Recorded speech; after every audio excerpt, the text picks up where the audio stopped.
Also amongst the tries, they were really impressive as they demolished Castleford by 50 points to 10.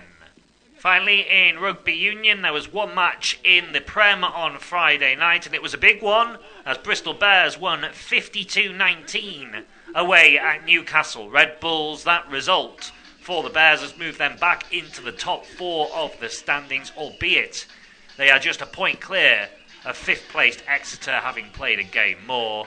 For the Red Bulls, that was their 13th defeat in 14 Prem games this season, and they remain rooted to the bottom of the standings. That's all for now. We'll have more later.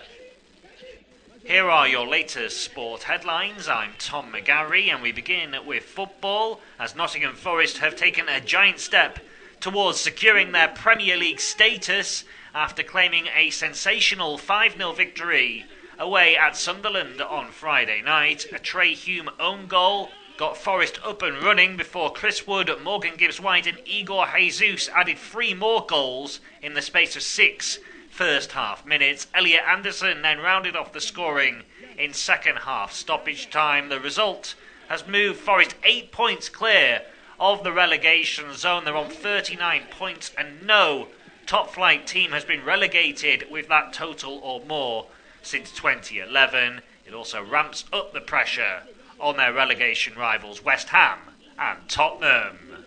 Elsewhere, and there was also a big game in the Championship on Friday night with Macaulay Langstaff scoring a 90th minute equaliser for Millwall away at already relegated Leicester. That point was enough for the Lions to move up to second in the standings, but they are only a point clear of Ipswich in third, and the Tractor Boys have 2 games in hand. If Ipswich get a point at West Brom on Saturday lunchtime, then they will move back into the automatic promotion positions.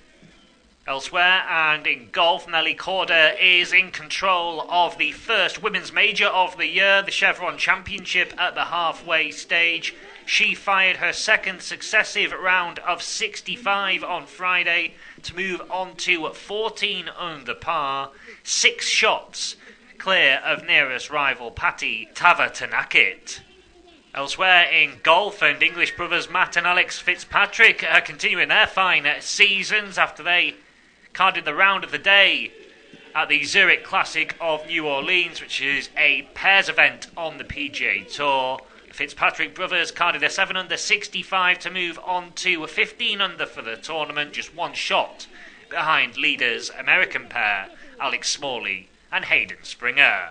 Elsewhere, and in Rugby League, there were 3 Super League matches that took place on Friday. First of all, Leeds Rhinos remain top of the standings after they carded an 8-try win over Catalan's Dragons at Headingley, prevailing at 46-4. Warrington are just behind the Rhinos in second place after they inflicted more misery on Wigan Warriors, claiming a 23 points to 6 success, whilst Hull FC were also amongst the tries. They were really impressive as they demolished Castleford by 50 points to 10. Finally, in Rugby Union, there was one match in the Prem on Friday night, and it was a big one, as Bristol Bears won 52-19 away at Newcastle Red Bulls. That result for the Bears has moved them back into the top 4 of the standings, albeit they are just a point clear of fifth-placed Exeter, having played a game more. For the Red Bulls, that was their 13th defeat in 14 Prem games this season, and they remain rooted to the bottom of the standings. That's all for now. We'll have more later. Here are your latest sport headlines. I'm Tom McGarry, and we begin with football, as Nottingham Forest have taken a giant step towards securing their Premier League status after claiming a sensational 5-0 victory away at Sunderland on Friday night. A Trey Hume own goal got Forest up and running before Chris Wood, Morgan Gibbs-White and Igor Jesus added 3 more goals in the space of 6 first half minutes. Elliot Anderson then rounded off the scoring in second half stoppage time. The result has moved Forest 8 points clear of the relegation zone. They're on 39 points and no top flight team has been relegated with that total or more since 2011. It also ramps up the pressure on their relegation rivals West Ham and Tottenham.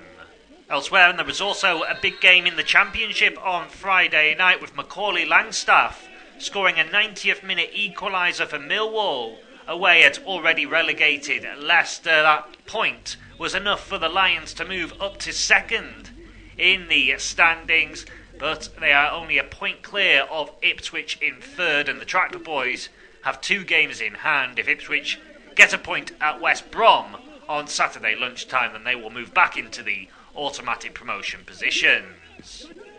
Elsewhere, and in golf, Nelly Corder is in control of the first women's major of the year, the Chevron Championship, at the halfway stage. She fired her second successive round of 65 on Friday to move on to 14 under par, 6 shots clear of nearest rival Patty Tavatanakit. Elsewhere in golf, and English brothers Matt and Alex Fitzpatrick are continuing their fine seasons after they carded the round of the day at the Zurich Classic of New Orleans, which is a pairs event on the PGA Tour.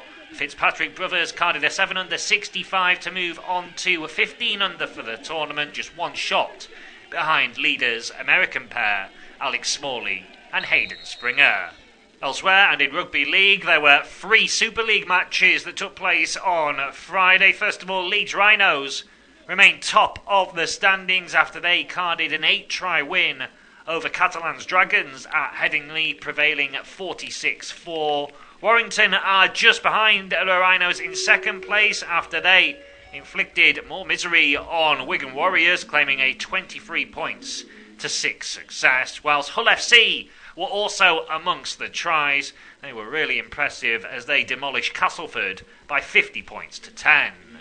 Finally, in Rugby Union, there was one match in the Prem on Friday night, and it was a big one as Bristol Bears won 52-19 away at Newcastle Red Bulls. That result for the Bears has moved them back into the top 4 of the standings, albeit they are just a point clear of 5th placed Exeter, having played a game more. For the Red Bulls, that was their 13th defeat in 14 Prem games this season, and they remain rooted to the bottom of the standings. That's all for now. We'll have more later.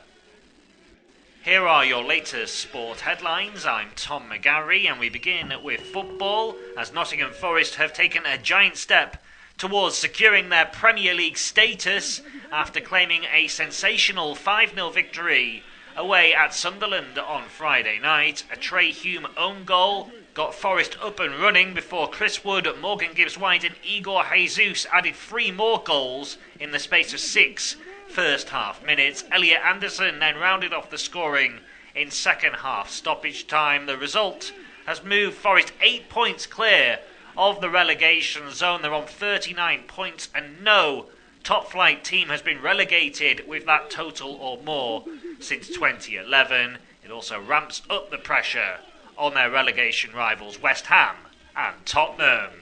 Elsewhere, and there was also a big game in the Championship on Friday night with Macaulay Langstaff scoring a 90th minute equaliser for Millwall away at already relegated Leicester. That point was enough for the Lions to move up to second in the standings, but they are only a point clear of Ipswich in third, and the Tractor Boys have 2 games in hand. If Ipswich get a point at West Brom on Saturday lunchtime, then they will move back into the automatic promotion positions.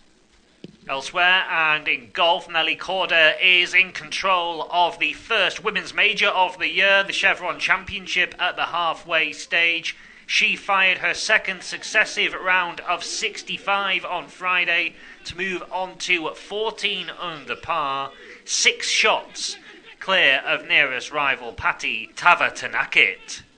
Elsewhere in golf, and English brothers Matt and Alex Fitzpatrick are continuing their fine seasons after they carded the round of the day at the Zurich Classic of New Orleans, which is a pairs event on the PGA Tour. The Fitzpatrick brothers carded a 7 under 65 to move on to 15 under for the tournament, just 1 shot behind leaders American pair Alex Smalley and Hayden Springer.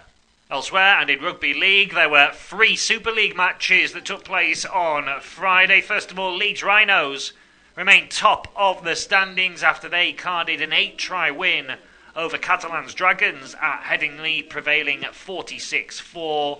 Warrington are just behind the Rhinos in second place after they inflicted more misery on Wigan Warriors, claiming a 23 points to 6 success, whilst Hull FC were also amongst the tries. They were really impressive as they demolished Castleford by 50 points to 10. Finally, in Rugby Union, there was one match in the Prem on Friday night, and it was a big one as Bristol Bears won 52-19 away at Newcastle Red Bulls. That result for the Bears has moved them back into the top 4 of the standings, albeit they are just a point clear of 5th placed Exeter, having played a game more. For the Red Bulls, that was their 13th defeat in 14 Prem games this season, and they remain rooted to the bottom of the standings. That's all for now. We'll have more later. Here are your latest sport headlines. I'm Tom McGarry, and we begin with football, as Nottingham Forest have taken a giant step towards securing their Premier League status after claiming a sensational 5-0 victory away at Sunderland on Friday night. A Trey Hume own goal got Forest up and running before Chris Wood, Morgan Gibbs-White and Igor Jesus added 3 more goals in the space of 6 first half minutes. Elliot Anderson then rounded off the scoring in second half stoppage time. The result has moved Forest 8 points clear of the relegation zone. They're on 39 points and no top flight team has been relegated with that total or more since 2011. It also ramps up the pressure on their relegation rivals West Ham and Tottenham. Elsewhere, and there was also a big game in the Championship on Friday night with Macaulay Langstaff scoring a 90th minute equaliser for Millwall away at already relegated Leicester. That point was enough for the Lions to move up to second in the standings, but they are only a point clear of Ipswich in third, and the Tractor Boys have 2 games in hand. If Ipswich get a point at West Brom on Saturday lunchtime, then they will move back into the automatic promotion positions. Elsewhere, and in golf, Nelly Corder is in control of the first women's major of the year, the Chevron Championship, at the halfway stage. She fired her second successive round of 65 on Friday to move on to 14 under par, 6 shots clear of nearest rival Patty Tavatanakit. Elsewhere in golf, and English brothers Matt and Alex Fitzpatrick are continuing their fine seasons after they carded the round of the day at the Zurich Classic of New Orleans, which is a pairs event on the PGA Tour. The Fitzpatrick brothers carded a 7 under 65 to move on to a 15 under for the tournament, just 1 shot behind leaders American pair Alex Smalley and Hayden Springer.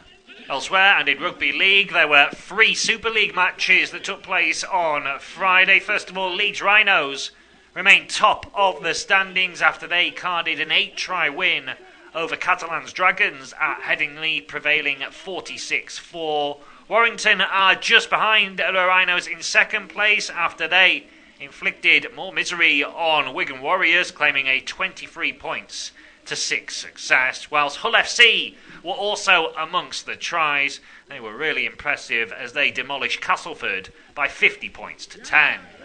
Finally, in Rugby Union, there was one match in the Prem on Friday night, and it was a big one as Bristol Bears won 52-19 away at Newcastle Red Bulls. That result for the Bears has moved them back into the top 4 of the standings, albeit they are just a point clear of 5th placed Exeter, having played a game more. For the Red Bulls, that was their 13th defeat in 14 Prem games this season, and they remain rooted to the bottom of the standings. That's all for now. We'll have more later. Here are your latest sport headlines. I'm Tom McGarry, and we begin with football, as Nottingham Forest have taken a giant step towards securing their Premier League status after claiming a sensational 5-0 victory away at Sunderland on Friday night. A Trey Hume own goal got Forest up and running before Chris Wood, Morgan Gibbs-White and Igor Jesus added 3 more goals in the space of 6 first half minutes. Elliot Anderson then rounded off the scoring in second half stoppage time. The result has moved Forest 8 points clear of the relegation zone. They're on 39 points and no top flight team has been relegated with that total or more since 2011. It also ramps up the pressure on their relegation rivals West Ham and Tottenham. Elsewhere, and there was also a big game in the Championship on Friday.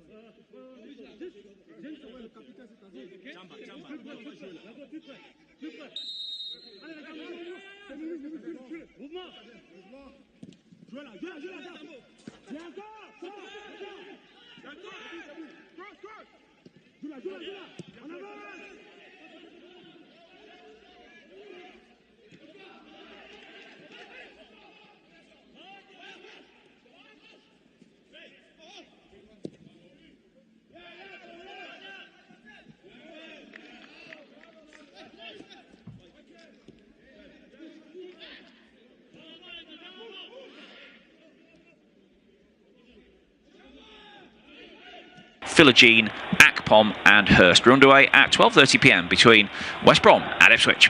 The team news is in from the Hawthorns for this afternoon's crucial championship clash between West Bromwich Albion and Ipswich Town. Well, the Baggies' 2-point deduction for breaching EFL financial regulations, which was announced on Friday, means they now need a point to secure championship safety again. Ipswich, of course, vying for that second automatic place behind already promoted Coventry. So it's a crucial game, and the team news is that West Brom boss James Morrison Yeah, well, welcome along. They've just kicked off at a very sunny Hawthorns for this crucial championship fixture.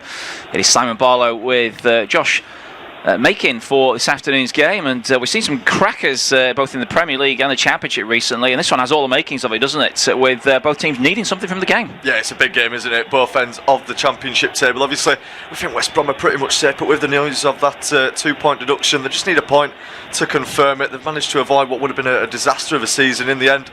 The Baggies, that's for Ipswich. They've been dealt a solid by Leicester City last night, drawing with Millwall. It's put it firmly still in their hands. It always was anyway, but it's just made it even more likely. You think a win today, and it's extremely likely that the Tractor Boys do end up going back up to the Premier League. But it's a big game, and we see at this time of the season, these sort of big moments, they can have that effect on teams. Ipswich, you can see them still coming through it. They've been in this situation before. They did it the other season with Kieran McKenna as well. So we just need to play their stuff, and they should get the 3 points. Yeah, well, played about a minute of this game now, and Ipswich have had a foray forward, and Ipswich have countered with a ball over the top, which forced Darragh O'Shea to put it out for a throw in. Looks like they're lining up for a long throw into that Ipswich box. Ipswich in their change colours of all red today.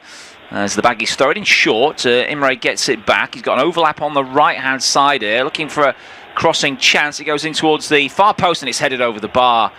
That was one of the defenders who'd come up for the earlier long throw move, Phillips, who got the head in, but he just couldn't keep it down. Yeah, it's brilliant play though, isn't it, from West Brom? Great ball in from Malumbu, takes it awfully wide, and he almost runs it out of play, but just about keeps it in on the overlap, and then puts a great ball across. Phillips, bit of a tough header in that situation. Ipswich have got plenty of players around him as well, so it's always going to be hard in that position. But yeah, good start for West Brom.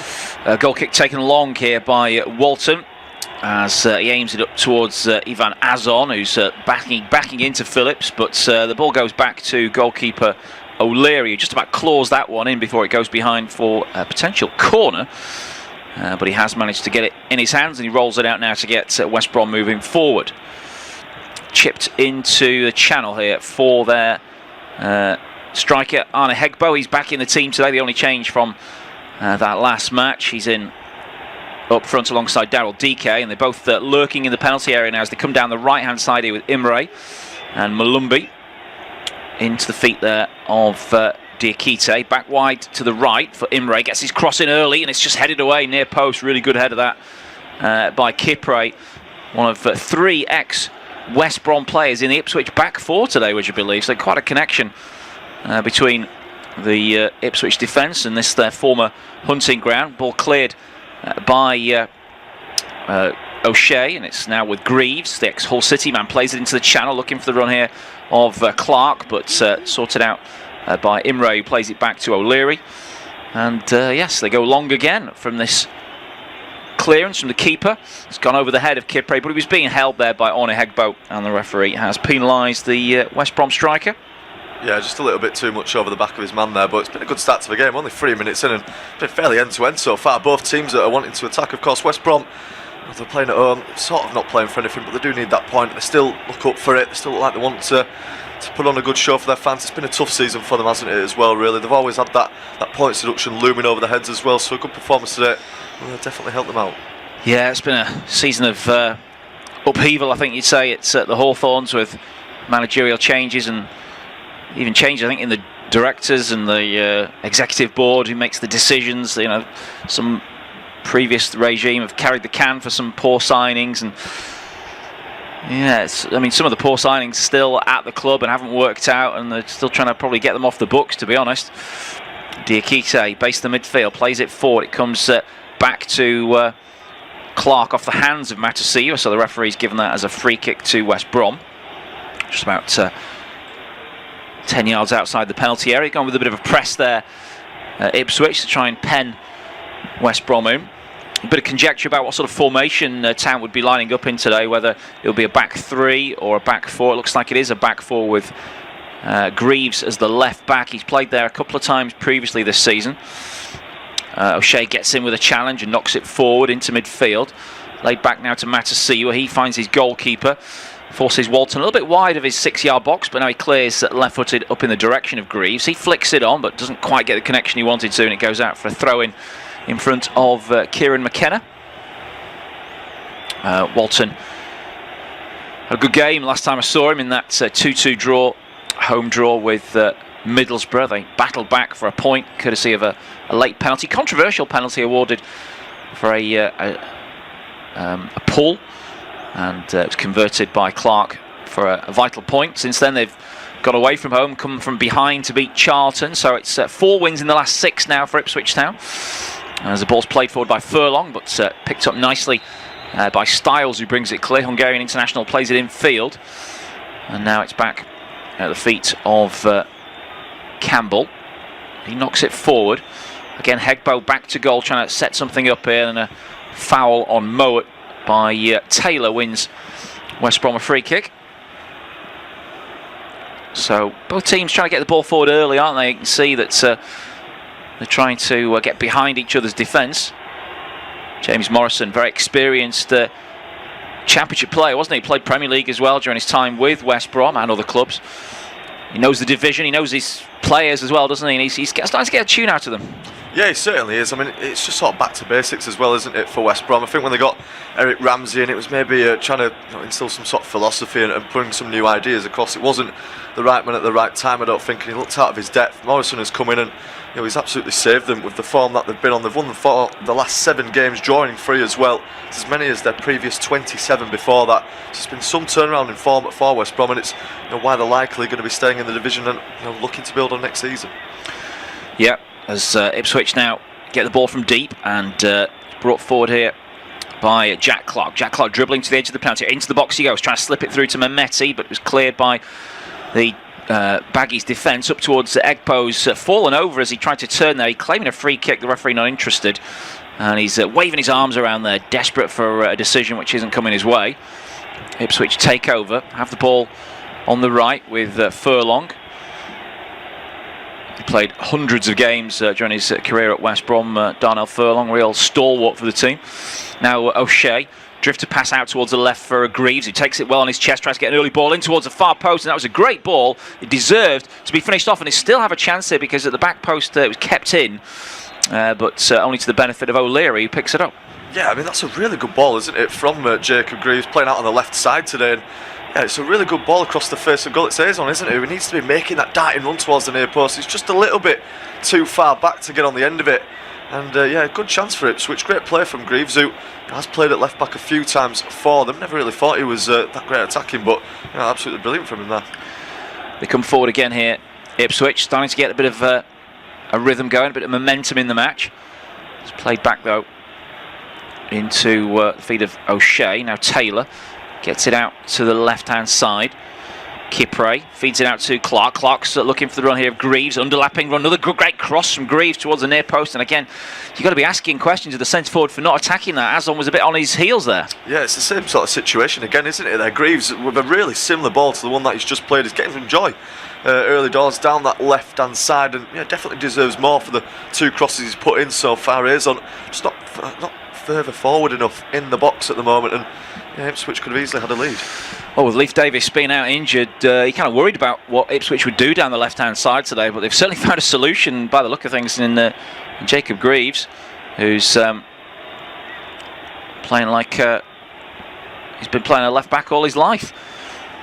Work it across the back 4 now. O'Shea goes back to front early, looking for the run here of Azon over the front, over the top, but it's drifted over his head and all the way through to O'Leary.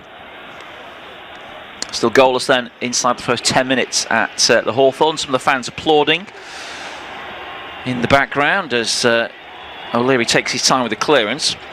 Knocks it upfield towards DK, who's easily muscled off that by Kipre. Referee again not interested in West Brom's claims for a free kick. It's cleared by Greaves down the line and collected by Imre, who's just gets away now from Clark, wriggles away and keeps on going down the right side, gets an early ball into the penalty area. It's half cleared by Kipre. Now a shot from Price is into the ground, and he's not really caught hold of that and wide of target. Yeah, they've wanted to do better there, but it's still a tough shot that for Isaac Price. Good play down the right. I think Imre started this game really positively for West Brom. Wants to get forward, a few good crosses as well. It's not dealt with by Matthew Siwa.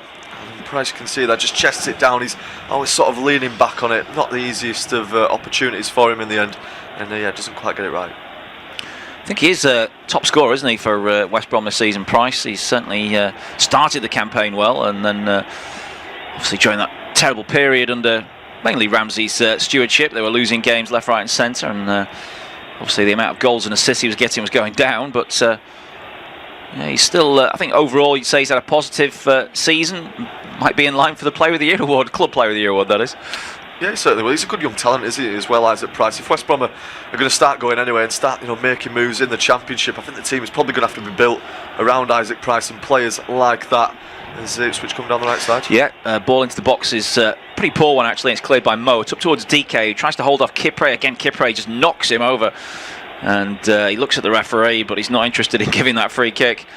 Kipre's got away with a couple of those early on in the game, but certainly letting the West Brom strikers know he's there. Now it's with O'Shea. Slides one forward into Clark, who's just in the 10 position now. He works it wide to Greaves on the left. They go back to Kipre. He now finds Furlong, just tucked in on the right. Plays it up to the edge of the box. Gets it back from Mehmeti. Still with Furlong. Now they try down the right with McAteer. McAteer knocks it back into midfield. Taylor serves it up to Kipre. First time ball from Kipre is a good one into the feet of Clark, but then Clark mistimes his pass or doesn't really read the intentions of Greaves, and it goes straight out for a throw in. Yeah, just not quite coming together so far in the attack for Ipswich Town. Plenty of players though who can change that. One of them there is Jack Clark, and seen it a little bit so far. When he runs at defenders like that, he's one of the most threatening players in the division. He's an absolute joy to watch and always looks dangerous. They're going to have a tough job this afternoon, West Brom. If they are going to get anything out of this game, they have to mark Jack Clark out the map. Oh, that's a good play from Hegbo. He's got the better of Matasiwa, drives towards goal, now slips it wide to Price, and Price's first time shot deflected harmlessly into the hands of Walton, but that was good from Hegbo. Yep, it's really good play, and that's what he's in the team for, isn't it? He's got good strength. It's too easy there for him to just push Matasiwa off the ball. He drives up pitch with it as well. It's not the greatest pass towards Price. He wants it a little bit in front of him. It's credit to Furlong as well, who gets across nicely. And again, Price sort of leaning back. He wants to curl it into that far corner. Can't quite get the contact on it, and it's a good block from Furlong. Yeah, first serious shot of note though in the game coming from West Brom. I think we call that a shot on target, although it was deflected and pretty harmless in the end for Walton. They had the early header as well from Nat Phillips, which went over the bar from Malumbi's cross. As West Brom's press now forces Ipswich back, and it goes out for a throw-in on the right-hand side. Bit of a miskick there from O'Shea moments ago. Funny moment caught on camera and replayed now by the TV. West Brom have stolen it back and play it back to Phillips, who's facing his own goal via O'Leary. Now to Campbell.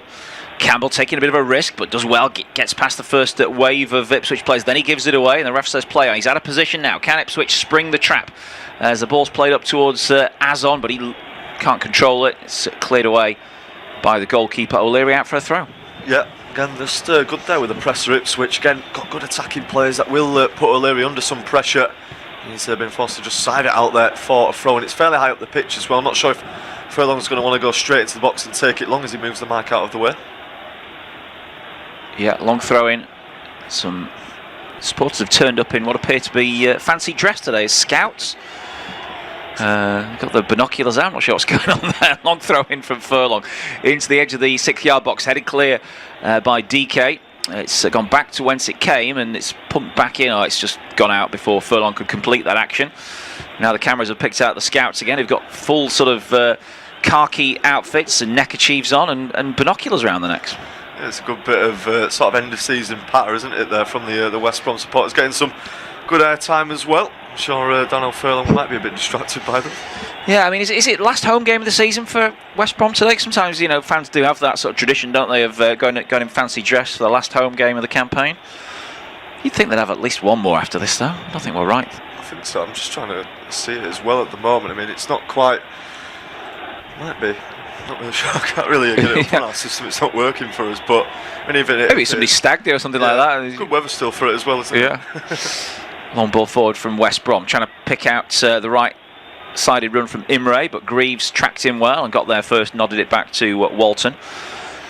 Yeah, 15 minutes gone, and still really only that Isaac Price deflected shot to show of any note.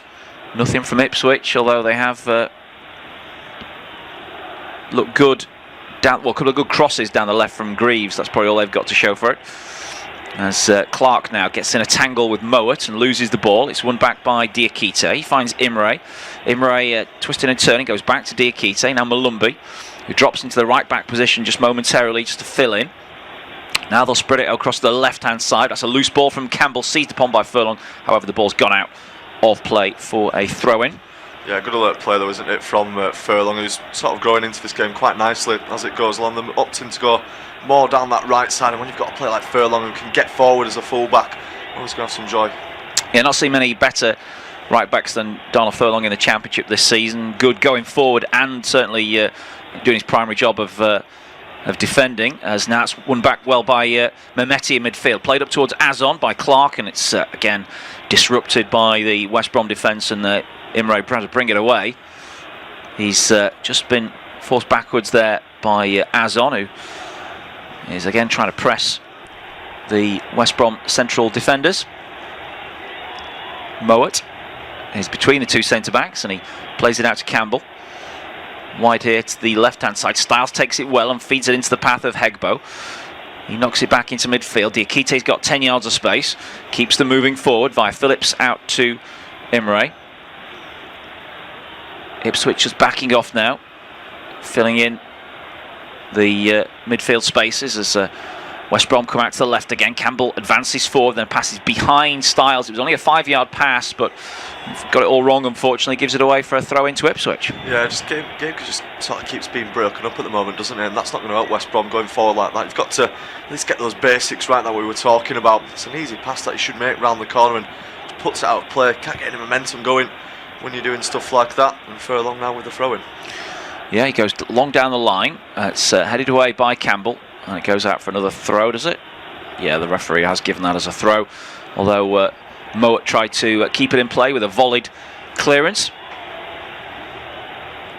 Ipswich got that huge game coming up against Southampton, haven't they? Feels like it could be very decisive for the automatic promotion places. Yeah, huge match, isn't it? Down there, right at the top of the table. And I mean, if Southampton go on to win it, you never know what that might do to Ipswich. They'll still be the favourites to go up, but might just put that doubt in the back of the minds, depending on what happens as well this afternoon. It's going to be a fantastic one to watch, and always great, isn't it, at the end of the Championship season? So much drama, so many twists and turns, and it's been another great season of it. Yeah, looking at the two coaches down there in the dugouts, looks like Kieran McKenna is the more concerned of the two right now, as West Brom win it back high through Diakite, through DK, I should say. And it goes out for a throw-in off an Ipswich body. Throw-in taken short, back to Styles. Socks rolled down. He just ambles into midfield. No pressure on the ball here as it's played off Price and back to Mowat. Now across they come to the right hand side. Imre back to Nat Phillips, ex of Liverpool. Campbell working it across to Styles again. He can't find a pass forward, so they have to go back again. Now Azon tries to press Phillips. Doesn't quite get to him as they escape down the right here through Imre. Early ball up towards the front man. It's collected by Hegbo. Moved on towards Price. It's dangerous for Ipswich now as West Brom reach the edge of the penalty area. Runners either side, but Price goes back infield to Diakite. Shooting chance for him 25 yards out. Hits it pretty well, and it's almost fumbled by Walton, who grabs it at the second attempt. Yeah, it looked awkward for Walton. It took a bit of a wicked movement, didn't it, to the side as it reached the goalkeeper. You're thinking Diakite there. I'm not sure if his teammates want him to shoot, but it's a good enough effort. It is down the barrel, and yeah, it just takes a bit of a curl, doesn't it, towards the left as he takes it. Awkward for Walton, but just about manages to keep it in his hands in the end. He's hurt himself in the act of shooting there, Diakite, because I'm not even sure if he saw Walton fumble that, because he was almost turning around and hitting the deck with pain in his back, and I think maybe a back spasm is. I mean, that could be his game over and done with right there, which is a shame because he's not done it. You know, getting the muck and bullets of the midfield battle, he's done it taking a shot. Yeah, it's worrying, is it, when a player gets injured like that? I mean, it didn't seem to be anything. When you take your shot on and it just moves awkwardly for him. It's one of those where it's not even come from another player impacting him. So yeah, it's a tough one. Both teams using it now as just a chance to get some instructions across. They've got players to come on as well. West Brom hitting the 20-minute mark though, and could be forced into the first change of the game. Yeah, it's looking pretty terminal this for Diakite. He's been given some painkillers. You can see him taking a tablet and getting some water down him. So they might be hoping that he can run this off with the aid of painkillers. But if that doesn't work, then I think he might have to be removed. He's walking very gingerly back to the sideline, still holding, sort of clutching the sort of small of his back, just above his gluteus maximus, shall we say. And the two physios, the club doctor and physio, are still in discussion with him. He's shaking his head a little bit as well.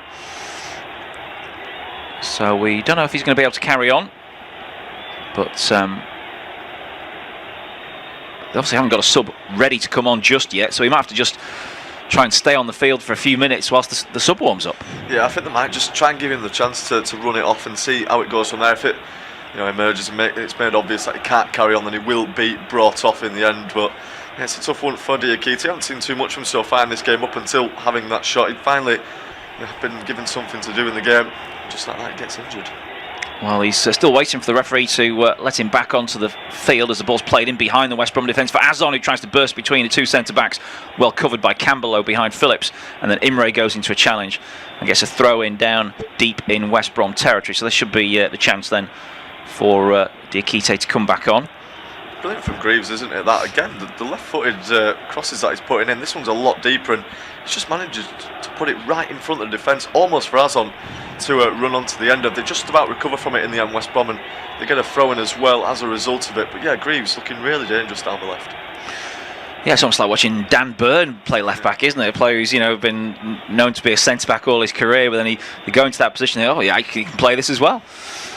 I wonder if they get to the Premier League whether that'll be Greaves' position. Yeah, I mean, it's good options to have as well, isn't it? Leif Davis is always going to be the favourite. It's been absolutely brilliant for Ipswich ever since they signed him those few seasons ago. But Greaves, being able to play that option just helps you out. But this is a good move. Yeah, Mehmeti burst into the penalty area on his right foot, trying to get the shot away, and he just got crowded out by the blue and white striped shirts. In the end, it's cleared by the Baggies, and then a bit of head tennis ensues in midfield. Matasiwa goes up, got a shove in the back there from Hegbo, and the referee spotted that one clear as day. It's a free kick to Ipswich, 30 yards out. Yeah, it looked obvious, that one as well. Egebo's going to complain about it to the referee, but he can't really say anything. It's a clear hand on the back there. Matasi was always going to feel that contact and go down as a result of it. Bit far out to take the shot on, you'd imagine. So yes, this one will either be crossed in or taken short, actually. Over to Greaves again, who gets an early ball in. It's half deflected to the edge of the box and just wouldn't fall wouldn't sit really for Taylor as Mowat clears out towards Hegbo. Hegbo's got no support now. He's got 3 or 4 red shirts around him, no supporting Baggy's players, but he's found an escape route now to Price, who suddenly appeared, and he chips a pass out to the right hand side, almost found DK. That could have been dangerous for Ipswich, and DK's in. He's in here for the chance, and it's saved by Walton. Kipre was dawdling, DK got in there, but his left foot shot was saved. Yeah, Walton has just bailed out Kipre there. No idea what he's doing. I don't know if there's no communication between the defenders or anything like that. He's just totally unaware that DK is coming round the back of him, and it's a good play. It's a good build-up from West Brom, but you think the chance is gone when Greaves heads that back towards Kipre. He's so pedestrian. He thinks the goalkeeper is going to come out for it. He doesn't. DK gets right in behind him. No urgency at all from the defender, and it's a great save from Walton, because that's the biggest chance of the game so far. Yeah, there was a moment like that in midweek against Charlton where Darragh O'Shea and Christian Walton were in a bit of an absolute pickle because of a lack of communication, and in the end O'Shea sorted that one out and they didn't concede on that occasion. But maybe it is an ongoing concern that the goalkeeper perhaps lacking a bit of communication skills. Is the free kick sent into the penalty area and headed over the bar by Phillips, who arrived late at the back post. Yeah, again, another tough header there for Phillips. He's had a couple now in the game already, but just thinking, if the team is going to go up, you can't be having problems like that. That's the absolute basics of defending. Talk with your backline and your goalkeeper. Everyone needs to be on the same page, and they get away with it on this occasion. If that happens again, though, bet on DK taking the chance. Well, we've played 24 minutes of this game now. It's still goalless at the Hawthorn. To take through to half-time, it's going to be Josh Makin. Yeah, thank you very much, Simon. Free kick given on DK there. It's just in the middle. Diakite is still on the pitch as well, so it looks like he's going to be able to continue for now. He's not gone back down ever since going off the pitch, so it does look like one he's just had to sort of run off in the end. He's walking quite slowly at the moment and not his smoothest, so we'll have to keep an eye on him throughout the rest of the half. Could be one that maybe gets brought off at half-time if he's still not fully walked it off, as Josh Madgett watches from the bench. He'll be thinking, I could have scored that chance from DK a few moments ago, but he might just have to wait his chance. Callum Grant there as well. Oh yeah, they've got attacking options on the bench, haven't they? Probably got some better attacking options than some of the teams vying for promotion. Yeah, surprised to see them down that side of the table when they've got those attacking players. Free kick is taken long, but Ipswich are going to come away with it. Could be a chance for Mehmeti now as well to sprint forward. Diakite goes across to cover him, and Mehmeti in the end just crowded out by a few West Brom players. Diakite now bringing the ball forward up past the halfway, and he's got Mehmeti all over the back of him though. Still keeps hold of it, does the midfielder. Out towards Price now on the left hand side. McAteer and Furlong showing him the other way though. Out towards Styles, Diakite, and now back with Campbell as West Brom look to retain possession for the next few moments. He's still limping a bit, Diakite, but he seemed to retain possession pretty well there in that last moment he got the ball, but looks like he's struggling a little bit still. Yeah, he's still not moving at his freest. I think he will have to be brought off at some point. Meanwhile, there's been an absolute screamer in the game at the Valley between Charlton Athletic and Hull City. It's Kelman with a fantastic effort from outside of the box, and Hull City's season really starting to go off the rails. They're dead search for the playoffs, and now might not even be in them. There's a few other games as well taking place in England at the 12:30 kickoffs in the Premier League. It's goalless between Fulham and Aston Villa so far. Charlton obviously leading Hull by a goal to nil, as I've just said. And it's a bad goal as well in terms of the relegation picture. It means that Oxford are now going to be relegated as it stands. Always looked likely that they'd be joining Leicester and Sheffield Wednesday, but that is the case. Meanwhile, Middlesbrough not quite out of the picture, but 1-0 up against Watford at the Riverside in League One. It's Doncaster 0, Stevenage 1 as they look to cement their place in the playoffs. Stockport on the other side, they're in risk of losing theirs. They're 1-0 down at home against Peterborough in League 2. Grimsby 2-0 up against Swindon. I won't just break off, there's been a yellow card shown there for an Ipswich man. It was a late tackle. The ball went forward from Imre, and Kipper just on the back there of DQ, who's gone down quite heavily on the first yellow card of the match. Yeah, he's never going to win the ball there, is he? And it is, it's a rough challenge that from Kipper. He'd made a couple earlier, I thought were definite fouls and got away with them, so maybe the referee had finally woken up to his antics there, and he then gets a bit of a shoulder barge from DK as he walks past him there, so he didn't like that tackle either. Yeah, definitely didn't appreciate it. So that's going to be an interesting battle now, isn't it, to watch for the rest of the game. They've already collided a few times. Matt Donoghue is the referee. And as it priced out to take this free kick, it's in a dangerous position as well, I should say, on the right side of the field. It's going to go in though from the Northern Irishman and towards the back post. Walton comes out, he gets a clear punch and it out towards Styles on the edge of the box. He'll loop it towards the back post again. Greaves just about keeps Phillips away from it. Clark is now going to try and bring it forward. However, the flag is up for an offside. Yeah, I mean, decent couple of deliveries there. The first one was punched away by Walton, and the second one Greaves was dealing with it before he was fouled.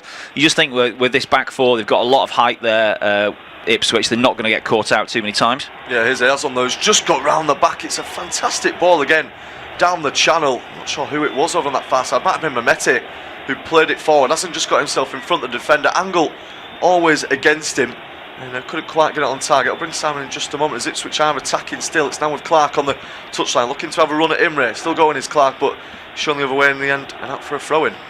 Yeah, Azon's first real sight of goal there. He makes a really positive run. I mean, the run essentially makes up the mind of Mehmeti to play that ball in behind the defence. Or it might have been McAteer. Either way, it was a great ball, and he just fluffs the finish. He's come off his inside of his calf, hasn't it, rather than the boot. His goal scoring record isn't great, Ivan Azon. There could be another chance for him coming up here, though, with the ball on the edge of the box. Yeah, Furlong with the strike as well. It takes a heavy deflection inside the box. Both teams wanting the decision to go their way. In the end, it's going to go the way of West Brom. It's Greaves as well that it comes from. Nice ball into the box for Mehmeti, who just turns around from Diakite. Furlong gets in space. It's closed down nicely, though, by Price in the end, and it's deflected off the Ipswich man. Yeah, the shot was going well wide. I think we see from the angle behind that was going well wide before it took the deflection off his own teammate, so wasn't really a major threat. But Azon, he's got a poor goal scoring record, and when you see a finish like that, you're wondering, is he going to be able to produce the goods in a clutch moment if it is only one goal that decides this game? Yeah, you do question it as well if they do get to the Premier League, Ipswich, which does look very likely. Is he going to be the man to lead the line in the top flight? Might have to be looked at in the summer window. I'm sure a lot of positions will be looked at as well by the Ipswich Town board and manager as well. West Brom have taken this free kick on the halfway line short. It's Phillips now back towards Styles. Again over now towards Campbell. Going to go all the way back to the goalkeeper, and then they're forced all the way nearly there. And it's now Phillips. Okay, Dons are a fantastic afternoon against Tranmere. 2 goals for the good, and as it stands, being promoted alongside Bromley. There's a chance for West Brom though. Now for Styles, who's made his way up the pitch into the centre towards Diakite. 30 minutes gone at the Hawthorn. Still goalless between West Brom and Ipswich. Mowat wants the run to be made ahead of him. He has to settle for Price instead though. Not really going anywhere with it for the time being, West Brom. Phillips is going to try and change that though as he marauds forward. He's still going now as well. Imre in plenty of space over on the right hand side. Imre crosses it into the box. There's the run and there's the header as well. And it's headed right down the barrel of Walton. Has to make an easier serve this time. It's Phillips who continued his run. He's had a few headers now, and that was by far the closest to going in. Yeah, fantastic delivery again from Imre. It's right on the money for him to attack that Phillips, and I think he should be burying this, to be honest. He's coming. It's like a 1-2, isn't it? He's played with Imre there, but he's run onto it, and he can see the whole of the goal, and he just heads it straight at Walton. Yeah, he's got to be finding the corner, hasn't he? There, Nat Phillips. He is good header of the ball, gets some good contact on it as well, attacks it nicely, but we'll have wanted to do better with that one. It is still goalless. West Brom definitely had the biggest chances of this game so far though, playing without fear for the time being, and Ipswich causing their own problems. There's the ball out wide for Greaves. He was the target, but it's way too much on it and out for a throw-in, which Imre is going to take. Just having a look at the stats as well, and I mean, it's not dominance in terms of possession, it's fairly even between the two sides, but 7 shots for West Brom, 4 on target. Ipswich have only had 2 attempts, none on target. It's been good so far for the home side. Yeah, they're doing much more in terms of, they're doing more damage, we say, with virtually the same amount of possession. And I think that is down to the front players, being more effective than Ivan Azon, who's, he's making some runs, but he's just not looking like he's going to finish off the chances that they're creating, so that there's more production from the forwards and the obviously we just saw Phillips get forward a couple of times as well. Yeah, they're better focal points as well, aren't they, really? Yeah. Hegabo and DK, players to aim for, as Mehmeti now finds Masu Siwa out towards Furlong. Wants to get Ipswich moving down the right side, but he's shown the other way by Price. All the way back now towards O'Shea in the centre. Furlong will take it and let it run across his body before finding it over towards McAteer. Taylor, nice little turn behind him, and it's on for Kipre now. Space for Greaves to attack down this left-hand side. Can Ipswich, and they really do some damage down the other end. Greaves, left-footed ball is going to go towards the back post. There's a chance as well. Hit on the volley by McAteer, and there's a chance there as well. It was Azon as well. You talked about his poor goal-scoring record. That is not going to help him. It comes at him at quite some pace, to be fair, but he's unmarked and he's got to do better. Yeah, I really love what Greaves did here, though. I mean, he's got to the edge of the penalty area. Imre's got in a position there to stop him advancing down the line, but he gets his head up and he sees a fantastic ball and delivers it perfectly for McAteer. The volley from McAteer wasn't great. I mean, he's going for goal there, isn't he? And it's flashed across the 6-yard box, and Ivan Azon's thrown himself at it and got an awful connection over the bar. But, I mean, McAteer's finish was just as bad as his. Yeah, it was. I mean, he's probably going to try and claim that he meant to find us on there, the Spaniard, but it definitely looks like a shot from the Irishman. And Ipswich have finally created a chance of note in this game. Can they build on that now as well, as Greaves wins his challenge? Clark wins his challenge with Diakite as well before. It's good play from Malumbi, who's now striving through the centre of the pitch, wants to find Imre down the right side. He does so as well. Ball's a little bit behind him, so has to go back on himself now. Down the line again for Hegger, but O'Shea does well, though, just gets himself in front of it, shields it out for a goal kick, but the game just picking up in pace in the last sort of 5-10 minutes. Yeah, Ipswich have come alive a little bit again, haven't they, last few minutes, but West Brom, I'd still say, slightly better of the two, doing more damage with virtually the same amount of possession and territory. Yeah, Azon with not a good moment again there. He comes deep to receive it. It's a pretty hard pass, to be fair to him, but he's trying to play it round the corner and can only find the touchline. Throwing now to be taken by Imre as we approach the final 10 minutes of this first half. That's a lovely turn from Diakite to get away from Clark, and he wants to play it back for Imre. He's not really getting down the right side. Finally does so, up towards the corner flag. Diakite in space, he's found as well. Is the cross finally going to come in? It's not. It's played to Moa. He's now going to move towards the edge of the box. Back for Imre. Patient from West Brom. Imre goes down the side. Can he keep the ball in? He just gets an extra touch as he got towards the byline. Ball did go out of play, out for a goal kick, but Imre again finding space down that right channel. Yeah, he's done well there, and then just that extra touch that he perhaps didn't need has taken it out of play. But dangerous moments for Ipswich again there, and just getting a bit of an overload on this right-hand side. I don't know whether it's Jack Clark not filling in or something or other, but Greaves is getting outnumbered, sometimes 3-1 on this West Brom right-hand side. It certainly is. Well played back now for Styles. It was a little bit further behind than he'd have wanted it to be, but still picks it up, finds Diakite and out towards Phillips. Imre again in space over on the right wing. Got to get to grips with more of Ipswich as he plays it now in the centre. That's a good layoff by Malumbi. On for Mowat. Price as well. Down the channel is Styles on the overlap. Price will cross it into the box. It's towards the far post, and DK was attacking it too much on it in the end. The striker tries to slide onto it, however he can't quite get there. Dangerous from Price, but didn't quite come off. I think it's a good ball. I just think the striker's on his heels a little bit there, DK. Just a bit slow to realise that is aimed towards him, and when he does get going, his legs didn't carry him far enough to get the touch he needed to just get it back across goal, because there's no way he was going to be able to find the back of the net from that acute angle. But if he just got any kind of touch, he might have given Ipswich a bigger problem. Yeah, could have set one of his teammates up as Malumbi now again plays it down the right channel. DK and Kipre coming together again, but no foul this time as Kipre allows it to go out for a throw-in, which he will eventually leave for Greaves to take. This could be the first double for Ipswich over West Brom since the 99 season. A long time since they've done it. They lost the last game at the Hawthorns 2-0 back in November 2023 though. Greaves now back on for Kipre, well inside his own defensive third, back towards Walton. A heavy pass, but still takes it nicely. Moves out towards the edge of his own box before driving it forward. Now goes long as well, down the right channel for McAteer to attack, but it's Styles who wins the header. Can only find the touchline again though. It's going to go out for a throw-in to be taken by Furlong.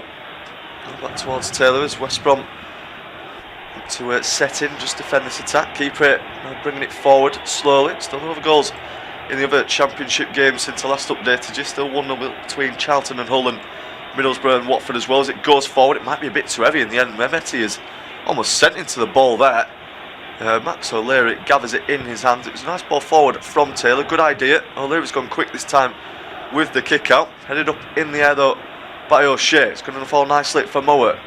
Chance for him to run into the centre, but instead finds Imre. Little give and go between the two as Imre tries to go forward again down the right side. He plays it through the legs eventually of Greaves, and Azon is coming an awful long way back. Sorry to defend that one. Might be a chance now as well for Ipswich just to catch West Brom out. It's Furlong moving forward. Price across the cover, but still finds McAteer. Just about keeps it in play as well. 7 minutes left to go in the first half. Still goalless between West Brom and Ipswich. Kipre centre again for Taylor, who's getting a lot of possession as it stands. Out towards Furlong. Not really going anywhere with it for the time being. As I say that though, it's played over the top. It's a great touchdown though by Styles, who slips over on it. It's still under pressure as well, and he's awfully pedestrian there. There was a couple of Ipswich charging him down, and O'Leary eventually sent it out for a throw-in. Yeah, it seemed simpler for him to just to move the ball forward away from the penalty area, but he decided, and we got caught in two minds, then had to go back to his goalkeeper, and that almost put him under more pressure and forced that hurried clearance from O'Leary out for this throw-in. Certainly does. It's going to be long as well again from Furlong. Once again in front of us scouts. We're getting an awful lot of TV coverage this game. Quite lucky the throw-ins keep being taken right in front of them. Furlong taking his time, but eventually he's going to launch it straight into the area. A few players up for it, but DK wins the header. Only as far as Taylor knocks it back down for Furlong. Cross is going to come in this time. In fact, it's not. It's deflected, and out for a corner. Yeah, they're not having any corners, have they? This might actually be the first, Ipswich, which tells you how little impact they've had in the final third, really. This is the first corner of the game, actually, because West Brom haven't had one. Yeah, I was just about to say that as well. Just wanted to confirm it with the stats, but yeah, 39 minutes and it's only the first corner of the game. Can Ipswich make it a good one? We'll see what they can do with it. It's going to be Clark to deliver it over from that far side. The likes of O'Shea and Kipre all up for it as well, so they've got some targets to aim for inside the box as well as Greaves. Clark, the outswinger, it's floated towards the back post. Taylor's going to head it into a dangerous area as well. It's on target in the end, but easy save for O'Leary. I believe that is Ipswich's first shot on target.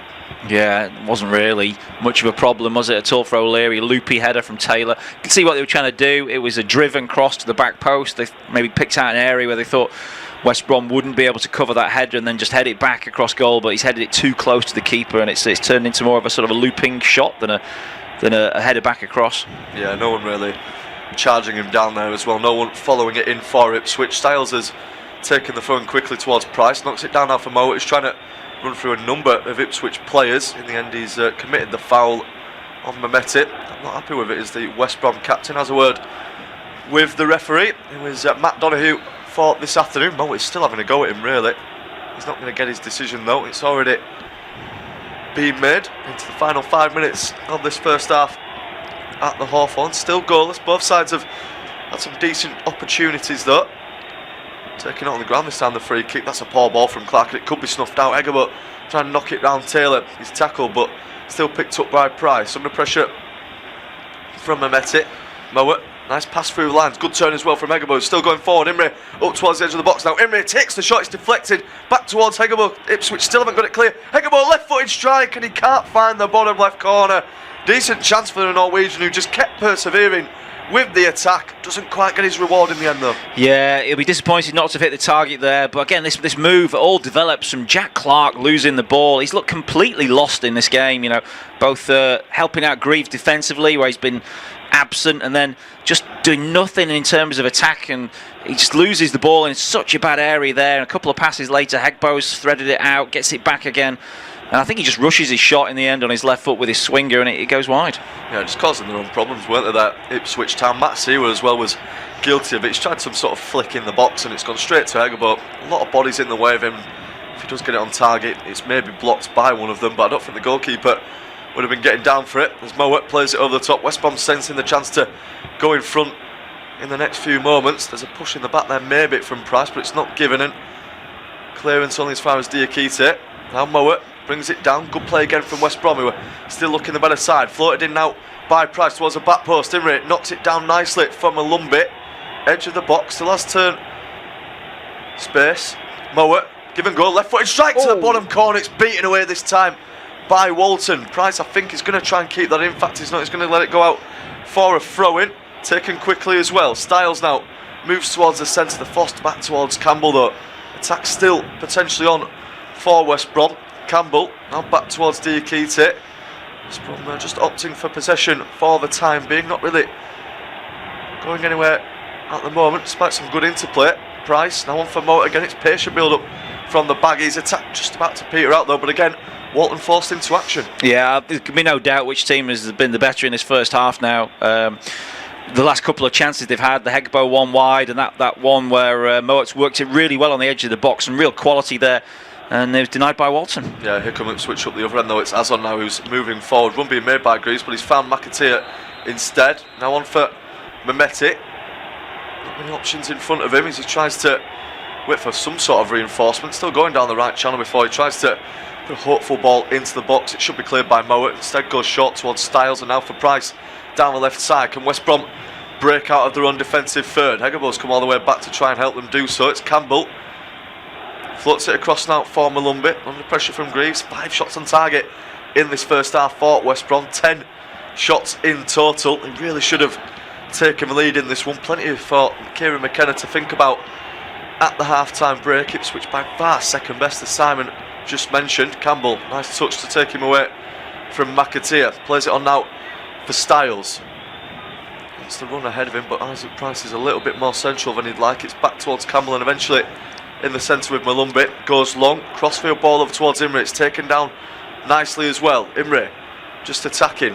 Got 2 players stood in the way of him though, trying to prevent him putting the cross in. He's forced back towards Phillips. Now in the centre again for Mowat into the final minute of the first half. Still goalless. Can it change? Mowat flips it over. Styles can't keep it in play though.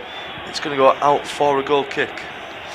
Yeah, just going back to that opportunity for Mowat. Does really well. Malumbi plays it to him, and he sees the opportunity just to feed it into DK and get the pass back, and he tries to just bend it around Walton, who sees it late because it's come through a couple of defenders or just round defenders. And yeah, Mowat really clever the way he did that there, and almost used the defenders as a shield to try and just sneak one past Walton at the far post there. Yeah, he's had the most touches in this match as well now. Alex Mowat, 48 in total. That's 8 more than George Campbell in second. So the West Brom captain heavily involved so far, and Ipswich can't afford to let a player like that get time and space on the edge of the box with that left foot as well. Always a dangerous player. He's got some fantastic goals throughout his career in that same sort of position. 2 minutes have been added on though at the end of this first half. Are West Brom going to be able to get a deserved lead going into the break? They've got themselves a throw in just past the halfway line at the moment. That Styles is going to take. Takes it short towards Price. Now back towards Styles, and now eventually on for Alex Mowat. Nice pass out towards Imre as well, who takes it down again. He's looked to fret throughout this first half. Clark has come across to cover him. It's a good challenge as well from the former Spurs and Leeds man. Diakite into the centre now for Phillips, and again for Campbell. No one really making the move ahead. This might just be the last chance though for West Brom to get forward at the end of this first half. It's now 2-0 to Middlesbrough in their game at the Riverside against Watford. Right at the edge of of the first half. West Brom now attacking again though. They've got space to do it. Price moving forward, edge of the box now for Malumbi. Overlapping run being made by Styles, who takes too heavy of a touch in the end and runs out of play for a goal kick.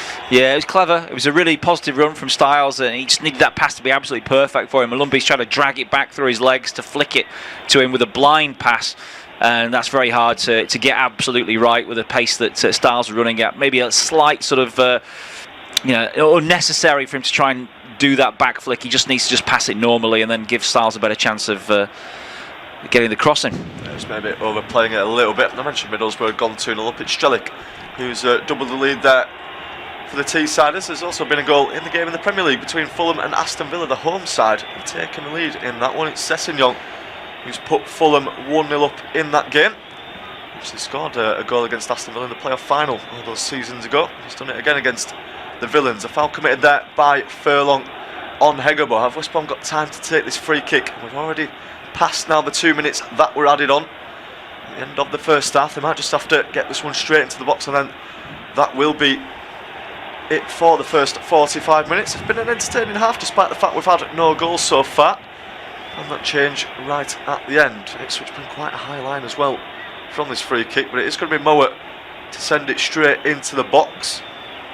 Taking his time at the moment is Matt Donoghue, the referee, before eventually blowing his whistle. Mowat's going to float it into the penalty area as well. It's high and looping, headed away by Ipswich. Clark heads it on as well, and West Brom are not going to get the time to get it back into the area. So at the end of this first half, still goalless between West Brom and Ipswich.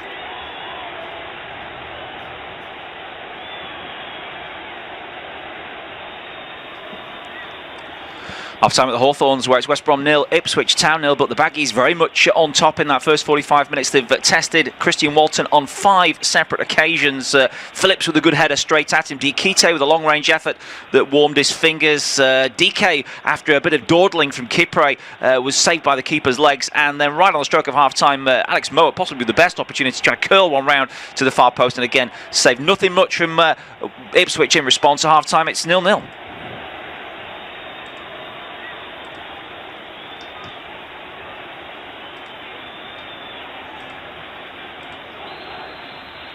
Half-time at the Hawthorns, where it's West Brom 0, Ipswich Town 0, but the Baggies very much on top in that first 45 minutes. They've tested Christian Walton on 5 separate occasions. Phillips with a good header straight at him. Diakite with a long-range effort that warmed his fingers. DK, after a bit of dawdling from Kipre, was saved by the keeper's legs. And then right on the stroke of half-time, Alex Mowat, possibly the best opportunity to try to curl one round to the far post. And again, saved nothing much from Ipswich in response to half-time. It's 0-0. Half-time at the Hawthorns, where it's West Brom 0, Ipswich Town 0, but the Baggies very much on top in that first 45 minutes. They've tested Christian Walton on 5 separate occasions. Phillips with a good header straight at him. Diakite with a long-range effort that warmed his fingers. DK, after a bit of dawdling from Kipre, was saved by the keeper's legs. And then right on the stroke of half-time, Alex Mowat, possibly the best opportunity to try to curl one round to the far post. And again, saved nothing much from Ipswich in response to half-time. It's 0-0. Half-time at the Hawthorns, where it's West Brom 0, Ipswich Town 0, but the Baggies very much on top in that first 45 minutes. They've tested Christian Walton on 5 separate occasions. Phillips with a good header straight at him. Diakite with a long-range effort that warmed his fingers. DK, after a bit of dawdling from Kipre, was saved by the keeper's legs. And then right on the stroke of half-time, Alex Mowat, possibly the best opportunity to try to curl one round to the far post. And again, saved nothing much from Ipswich in response to half-time. It's 0-0. Half-time at the Hawthorns, where it's West Brom 0, Ipswich Town 0, but the Baggies very much on top in that first 45 minutes. They've tested Christian Walton on 5 separate occasions. Phillips with a good header straight at him. Diakite with a long-range effort that warmed his fingers. DK, after a bit of dawdling from Kipre, was saved by the keeper's legs. And then right on the stroke of half-time, Alex Mowat, possibly the best opportunity to try to curl one round to the far post. And again, saved nothing much from Ipswich in response to half-time. It's 0-0. Half-time at the Hawthorns, where it's West Brom 0, Ipswich Town 0, but the Baggies very much on top in that first 45 minutes. They've tested Christian Walton on 5 separate occasions. Phillips with a good header straight at him. Diakite with a long-range effort that warmed his fingers. DK, after a bit of dawdling from Kipre, was saved by the keeper's legs. And then right on the stroke of half-time, Alex Mowat, possibly the best opportunity to try to curl one round to the far post. And again, saved nothing much from Ipswich in response to half-time. It's 0-0. Half-time at the Hawthorns, where it's West Brom 0, Ipswich Town 0, but the Baggies very much on top in that first 45 minutes. They've tested Christian Walton on 5 separate occasions. Phillips with a good header straight at him. Diakite with a long-range effort that warmed his fingers. DK, after a bit of dawdling from Kipre, was saved by the keeper's legs. And then right on the stroke of half-time, Alex Mowat, possibly the best opportunity to try to curl one round to the far post. And again, saved nothing much from Ipswich in response to half-time. It's 0-0. Half-time at the Hawthorns, where it's West Brom 0, Ipswich Town 0, but the Baggies very much on top in that first 45 minutes. They've tested Christian Walton on 5 separate occasions. Phillips with a good header straight at him. Diakite with a long-range effort that warmed his fingers. DK, after a bit of dawdling from Kipre, was saved by the keeper's legs. And then right on the stroke of half-time, Alex Mowat, possibly the best opportunity to try to curl one round to the far post. And again, saved nothing much from Ipswich in response to half-time. It's 0-0. Half time at the Hawthorns, where it's West Brom 0, Ipswich Town 0, but the Baggies very much on top in that first 45 minutes. They've tested Christian Walton on 5 separate occasions.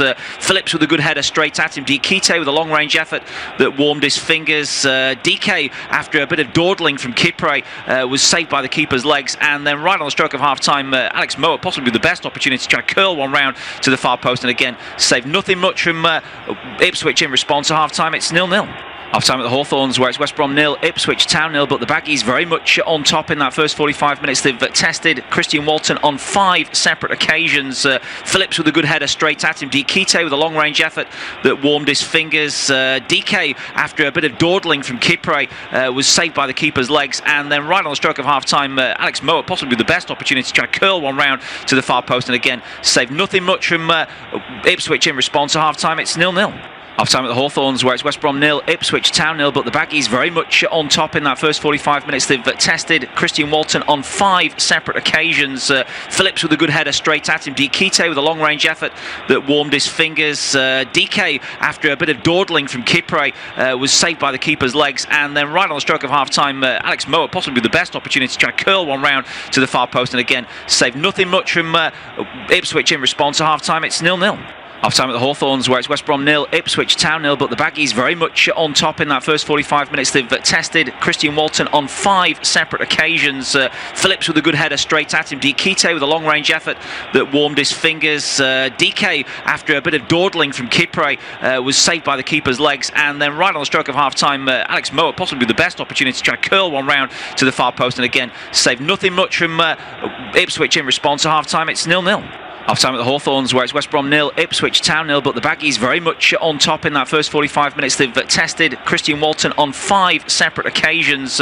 Phillips with a good header straight at him. Dikite with a long range effort that warmed his fingers. DK, after a bit of dawdling from Kipre, was saved by the keeper's legs. And then right on the stroke of half time, Alex Moa, possibly the best opportunity to try to curl one round to the far post, and again saved nothing much from Ipswich in response. To half time, it's 0-0. Half time at the Hawthorns, where it's West Brom 0, Ipswich Town 0, but the Baggies very much on top in that first 45 minutes. They've tested Christian Walton on 5 separate occasions. Phillips with a good header straight at him. Dikite with a long range effort that warmed his fingers. DK, after a bit of dawdling from Kipre, was saved by the keeper's legs. And then right on the stroke of half time, Alex Moa, possibly the best opportunity to try to curl one round to the far post, and again saved nothing much from Ipswich in response. To half time, it's 0-0. Half time at the Hawthorns, where it's West Brom 0, Ipswich Town 0, but the Baggies very much on top in that first 45 minutes. They've tested Christian Walton on 5 separate occasions. Phillips with a good header straight at him. Dikite with a long range effort that warmed his fingers. DK, after a bit of dawdling from Kipre, was saved by the keeper's legs. And then right on the stroke of half time, Alex Moa, possibly the best opportunity to try to curl one round to the far post, and again saved nothing much from Ipswich in response. To half time, it's 0-0. Half time at the Hawthorns, where it's West Brom 0, Ipswich Town 0, but the Baggies very much on top in that first 45 minutes. They've tested Christian Walton on 5 separate occasions. Phillips with a good header straight at him. Dikite with a long range effort that warmed his fingers. DK, after a bit of dawdling from Kipre, was saved by the keeper's legs. And then right on the stroke of half time, Alex Moa, possibly the best opportunity to try to curl one round to the far post, and again saved nothing much from Ipswich in response. To half time, it's 0-0. Half time at the Hawthorns, where it's West Brom 0, Ipswich Town 0, but the Baggies very much on top in that first 45 minutes. They've tested Christian Walton on 5 separate occasions. Phillips with a good header straight at him. Dikite with a long range effort that warmed his fingers. DK, after a bit of dawdling from Kipre, was saved by the keeper's legs. And then right on the stroke of half time, Alex Moa, possibly the best opportunity to try to curl one round to the far post, and again saved nothing much from Ipswich in response. To half time, it's 0-0. Half time at the Hawthorns, where it's West Brom 0, Ipswich Town 0, but the Baggies very much on top in that first 45 minutes. They've tested Christian Walton on 5 separate occasions. Phillips with a good header straight at him. Dikite with a long range effort that warmed his fingers. DK, after a bit of dawdling from Kipre, was saved by the keeper's legs. And then right on the stroke of half time, Alex Moa, possibly the best opportunity to try to curl one round to the far post, and again saved nothing much from Ipswich in response. To half time, it's 0-0. Half-time at the Hawthorns, where it's West Brom 0, Ipswich Town 0, but the Baggies very much on top in that first 45 minutes. They've tested Christian Walton on 5 separate occasions.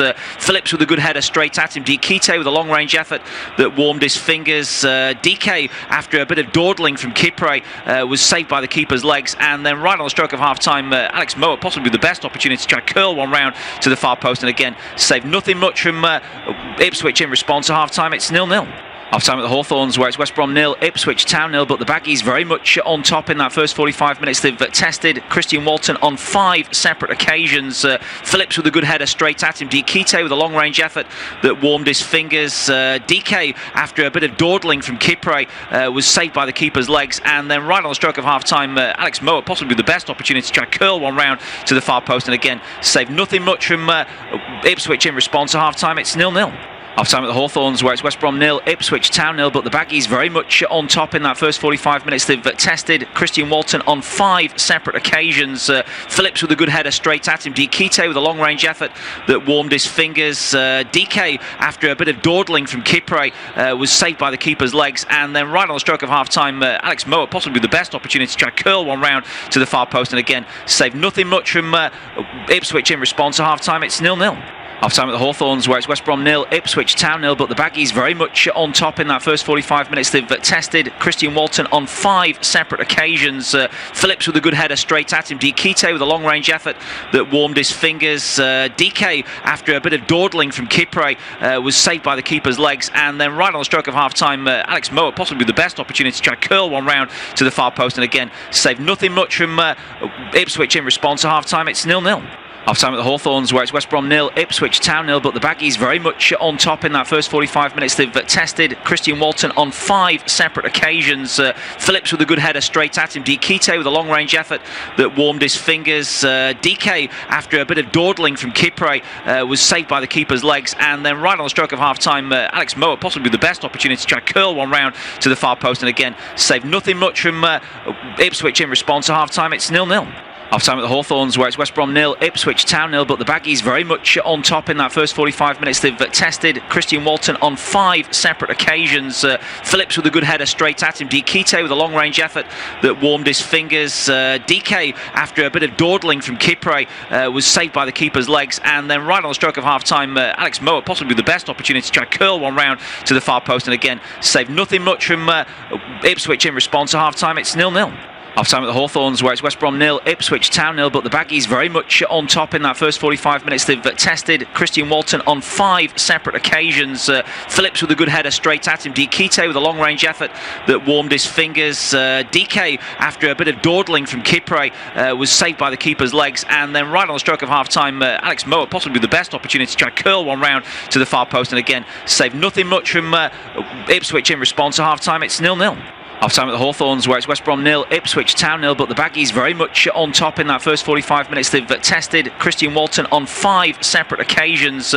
Phillips with a good header straight at him. Dikite with a long-range effort that warmed his fingers. DK, after a bit of dawdling from Kipre, was saved by the keeper's legs. And then right on the stroke of half-time, Alex Moa, possibly the best opportunity to try to curl one round to the far post, and again saved nothing much from Ipswich in response to half-time. It's 0-0. Half-time at the Hawthorns, where it's West Brom 0, Ipswich Town 0, but the Baggies very much on top in that first 45 minutes. They've tested Christian Walton on 5 separate occasions.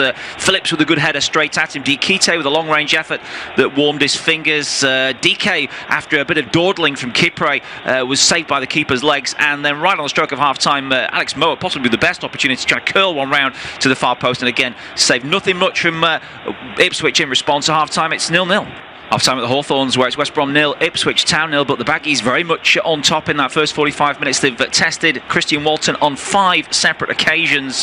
Phillips with a good header straight at him. Dikite with a long-range effort that warmed his fingers. DK, after a bit of dawdling from Kipre, was saved by the keeper's legs. And then right on the stroke of half-time, Alex Moa, possibly the best opportunity to try to curl one round to the far post, and again saved nothing much from Ipswich in response to half-time. It's 0-0. Half-time at the Hawthorns, where it's West Brom 0, Ipswich Town 0, but the Baggies very much on top in that first 45 minutes. They've tested Christian Walton on 5 separate occasions.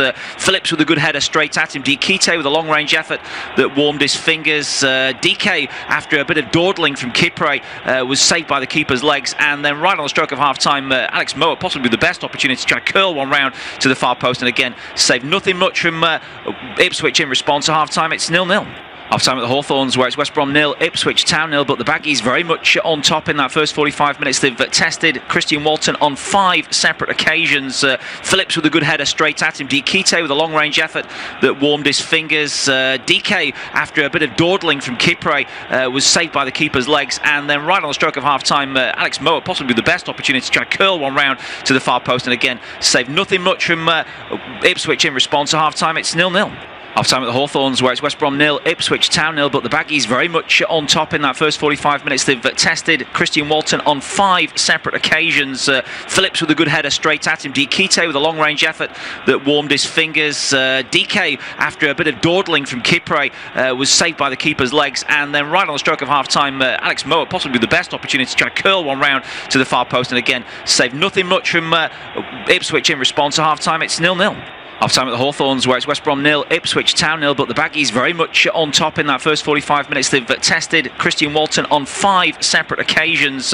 Phillips with a good header straight at him. Dikite with a long-range effort that warmed his fingers. DK, after a bit of dawdling from Kipre, was saved by the keeper's legs. And then right on the stroke of half-time, Alex Moa, possibly the best opportunity to try to curl one round to the far post. And again, saved nothing much from Ipswich in response to half-time. It's 0-0. Half-time at the Hawthorns, where it's West Brom 0, Ipswich Town 0, but the Baggies very much on top in that first 45 minutes. They've tested Christian Walton on 5 separate occasions. Phillips with a good header straight at him. Dikite with a long-range effort that warmed his fingers. DK, after a bit of dawdling from Kipre, was saved by the keeper's legs. And then right on the stroke of half-time, Alex Moa, possibly the best opportunity to try to curl one round to the far post. And again, saved nothing much from Ipswich in response to half-time. It's 0-0. Half-time at the Hawthorns, where it's West Brom 0, Ipswich Town 0, but the Baggies very much on top in that first 45 minutes. They've tested Christian Walton on 5 separate occasions. Phillips with a good header straight at him. Dikite with a long-range effort that warmed his fingers. DK, after a bit of dawdling. Yeah, we'll leave that there because they're back out in the middle at the Hawthorns, ready to kick off for the second half. No changes by the look of things from either coach at half-time, although Kieran McKenna was spotted speaking to Wes Burns just moments ago before kick-off there, maybe just giving him an indication of at what point he might be used today. But they need something extra, don't they, Ipswich? And maybe Burns could be the one to provide it. It could be. I mean, they certainly need something. They've been by far second best in this game. Really lucky, I think, not to be behind in this game. West Brom been brilliant. They're playing like a team without that pressure now, aren't they? That sort of knows that they are going to be staying up. And yeah, they've played some good stuff. They've been unlucky. DK's had a few good chances. Phillips as well with the headers. So they really could have had the ball in the back of a net. That might worry them. And obviously Ipswich have always got that quality to go down the other end and punish you for it. That's what happens in this league against the top teams. And West Brom still starting the half positively. Yeah, they've started positively enough to win the first corner. This is their first corner of the game, actually. It's come in the first minute of the second half. We had to wait till the 40th minute for Ipswich's first corner. So it's going to be sent in by Isaac Price from the left-hand side. Referee's just coming to address a bit of an issue, and now somebody's been shoved over. I think it's Malumbi who's been helped back to his feet by Ipswich's players, but there was obviously a bit of pushing and shoving going on before that, and referee Mr. Donohue's come over to try and sort it out. Yeah, we didn't see it initially, did we? The camera was sort of panned on the corner taker. A bit of pushing and shoving going on inside the box. Matt Donohue with some sorting out to do. Can see it now with the replay. I mean, Walton almost punches his own player there as he goes to shove Malumbi away from him. He actually catches Jack Clark in the face at the end. Nothing more given though. Yeah, it was a bit of nothing, absolutely, wasn't it? It was unnecessary, but the referee's still trying to sort out some shirt pulling there by Hegbo on Clark. Clark is trying to protect his keeper. Here comes the corner into the near post and headed behind by Hegbo. He tried to twist as the ball came to him and get a header behind himself, and he almost pulled it off. It just goes wide of the far post. Yeah, it would have been a fantastic finisher to manage that. No one's on the post there for Ipswich as well, so if it's on target, I don't think Walton is going to be getting to that. He's got Greaves on the back of him, and Not sure how much he actually knows about the header as well as he turns around to see it go wide. But yeah, really positive start again to this half from West Brom, having the chances, and Ipswich haven't woken up. Long ball from Walton, flicked on by Azon. Now Clark challenges, and Mowat wins a 50-50 there with Mehmeti to keep West Brom in possession. Cleared by Styles, up the line and controlled by Hegbo. Hegbo knocks it back into midfield. Mowat again slides it out towards Price. Price trying to take on Furlong, but Furlong not letting anybody past him today. And now McAtee has a little foray forward, tries to slide the ball through to Azon, but it's stopped by the West Brom defence and passed back to O'Leary. He takes a heavy touch before clearing long, and probably straight out of play because Greaves is going to let that one run. So had a goal elsewhere in the Championship, and it could be a good one for Ipswich because it gets Watford back into the game at Riverside Stadium. Middlesbrough 2, Watford 1. Yeah, potentially another big goal in the automatic promotion race. A banquet. Man who's at half the deficit for Watford. Just speaking to a few of our colleagues before at half time, and apparently Watford better team in that game and perhaps undeservedly behind. Here come Ipswich on the attack. That first time we've seen Jack Clark in a crossing position. He's going to take on Campbell. Campbell just too physical, too strong for him. Sees it behind for a corner. Clark claiming there that well, I'm not sure what he's claiming. Has the referee changed his mind and given a goal kick? I'm not too sure really. I think he's a bit frustrated as well with his other players. I mean, no one's in the box there as he's moving forward. Campbell gets in front of him. I think it's good defending no matter what the decision is from the referee. Goal kick, yeah. I thought I saw the referee pointing for a corner initially, but they are lining up for a goal kick. And having seen the replay, it was just strong defending from Campbell, I think. Yeah, brilliant from George Campbell up against Jack Clark. You've got to be careful, haven't you, when you're up against him. He's one of the best attacking players in the league, as we've already mentioned so far. And yeah, they've kept him quiet so far. Done a really good job with him. Throwing goes West Brom's way on this occasion now, down by the dugouts. Furlong thought it would have been his throw, but it's gone the other way.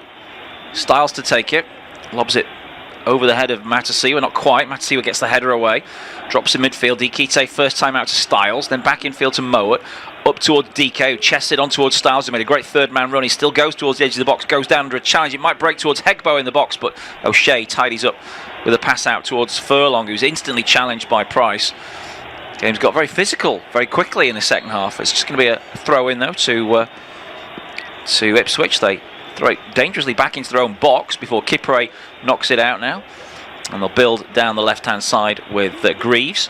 And Matasi was pass intercepted though by Imre, who advances to the edge of the box, plays in a low ball, looking to find his strikers, but it's knocked away by Kipre, and clearance completed by Furlong.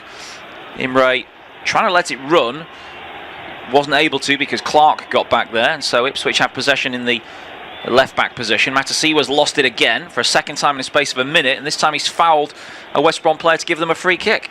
Yeah, I mean, he's had a terrible start to half, hasn't he, Matasiwa? There's a shout for a handball as well a few moments ago. I'm not really sure it is. Furlong's got his arms down by his side as it sort of bounces up onto him. Everyone behind the goal wanting the penalty. It's a little bit out from Furlong. He's risking it. Referee in a good position, but doesn't give the penalty. I think if there was VAR, they'd have a good look at that, wouldn't they? But the referee only gets one chance and probably erred on the side of caution. Don't want to make a complete rick by giving a penalty which wasn't ever going to be a penalty. That was, I think, probably just about the right decision there from the referee. Yeah, I think he's got it right. I don't think his arm is far enough out to be able to give a penalty, to make it unnatural. As West Brom again attacking. Yeah, DK tried to take on Matasiwa, but help from Taylor sorts it out. Won back by the Baggies in midfield. They've got a tight little trio there with Styles aiding Mowat and Dikite, and they've won back possession again. It's really good this from James Morrison's side. They're bossing the game now. They have it out on the right with Imre. Looks to play a 1-2 down the line and gets it back now nicely from Malumbi. Advances to the edge of the penalty area, gets an early ball in. It's a chance for DK, and it's saved by Walton at the near post. Fantastic stop. Yeah, another good bit of goalkeeping there from the Ipswich Town stopper, and something has to change for the away side soon. They're getting overrun in this second half. We thought they might come out a little bit better after that first half. They haven't. They've actually gotten worse, and West Brom have stepped onto them again. Could be a chance for DK. Yeah, West Brom again looking more likely to score on the edge of the box. The desperate hack away from Furlong. The Baggies picking up the second ball again. Diakite rides a challenge from Mehmeti. Finds Styles. It comes off McAteer for a throw into the Baggies, but the home fans really responded to this performance And Christian Walton's just made his 6th save of the game there. Yeah, they'll really be getting behind the team at the moment, and rightfully so. They're playing absolutely fantastic stuff. I mean, it's a great ball across the face of goal. I think DK does pretty much everything right with the pass that comes to him from Imre. Hits it at the corner. Maybe could be a little bit further towards the top corner, and Walton, he has a good height to it as well. Still a good save though from him. Ipswich living dangerously. Yeah, Malumbi on the attack now. Gets past 2 defenders, goes down in the box. The referee says goal kick. Malumbi claims he was being held, but the referee not interested in his claims. Yeah, I think it's just bordering on not being a penalty for this one as Malumbi breaks into the box. Again, it's dangerous from Furlong, grabbing him from behind like that. I mean, it's probably not enough in it in the end to give a penalty, and he does sort of move the weight off the back of him. 3 players around him though, and none of them able to stop him. It's just not good news at the moment for Ipswich. Yeah, I think the referee got that one right as well, but the pressure is really being applied now by West Brom, and they're on the attack again. Ipswich just can't keep the ball, can't clear their lines. As you say, it's actually got worse. So I was expecting Ipswich to be much better in the second half as well. They couldn't hardly get any worse, but it's actually West Brom who've got even better. Here come Ipswich though, chance to clear the lines through Taylor. Taylor goes long over the right shoulder of Campbell, and he's got Mehmeti lurking in behind now. Can the ex-Bristol City man come up with some magic? He's moved away from goal, slips it back to McAteer, and now Matasiwa 40 yards out, advances closer, plays it across to the left for Greaves. Greaves now into the channel for Clark. Clark holds it up by the corner flag, knocks it back to Greaves inside the penalty area. Can he get a left-footed ball in? It's fighting in low, and it's off the legs of Malumbi behind for a corner. Yeah, again, just the first chance really now, isn't it, for Ipswich at the start of this second half, right in front of those travelling supporters as well, who've not had much to go off of so far. Team haven't really shown up. This could change now. Greaves again, some good work. He's up there in the box. It needs to be a good delivery though from Mehmeti. Yeah, and it's Mehmeti to take it. O'Shea and Kipre up from the back. Lots of bodies in that 6-yard box. 2 on the edge for Ipswich. In it's lofted towards the 6-yard area, headed away by Campbell. Smashed away by Imre, and now Matasiwa, 25 yards out. Feeds it back to the corner taker. Brought down by Mehmeti. Up against Price. Jinks one way, and Price gets a foot in to deter the forward motion, but it's still with Ipswich. Fed to the edge of the box, and a shot is reined in from, I think that's O'Shea, who's come back to the edge of the box from the original corner. Strike was blocked, and it's out for a throw-in.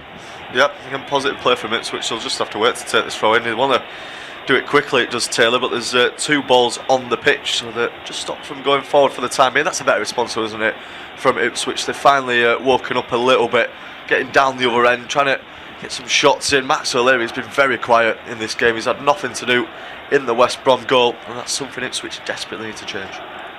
So long throw in to be taken by Furlong, who takes a long run up and launches it in towards the penalty area. It's flicked on, might be a chance at the back post for Clark, who misses his kick and crumples in a heap as he can't make any contact there, and it goes behind for a goal kick. Yeah, got to do better there. He knows how big of a chance it is as well. He just gets around the back post completely unseen by all the West Brom players. They've gone to sleep there. It's a fantastic throw in from Furlong, and it's headed behind by Greaves. Clark gets there.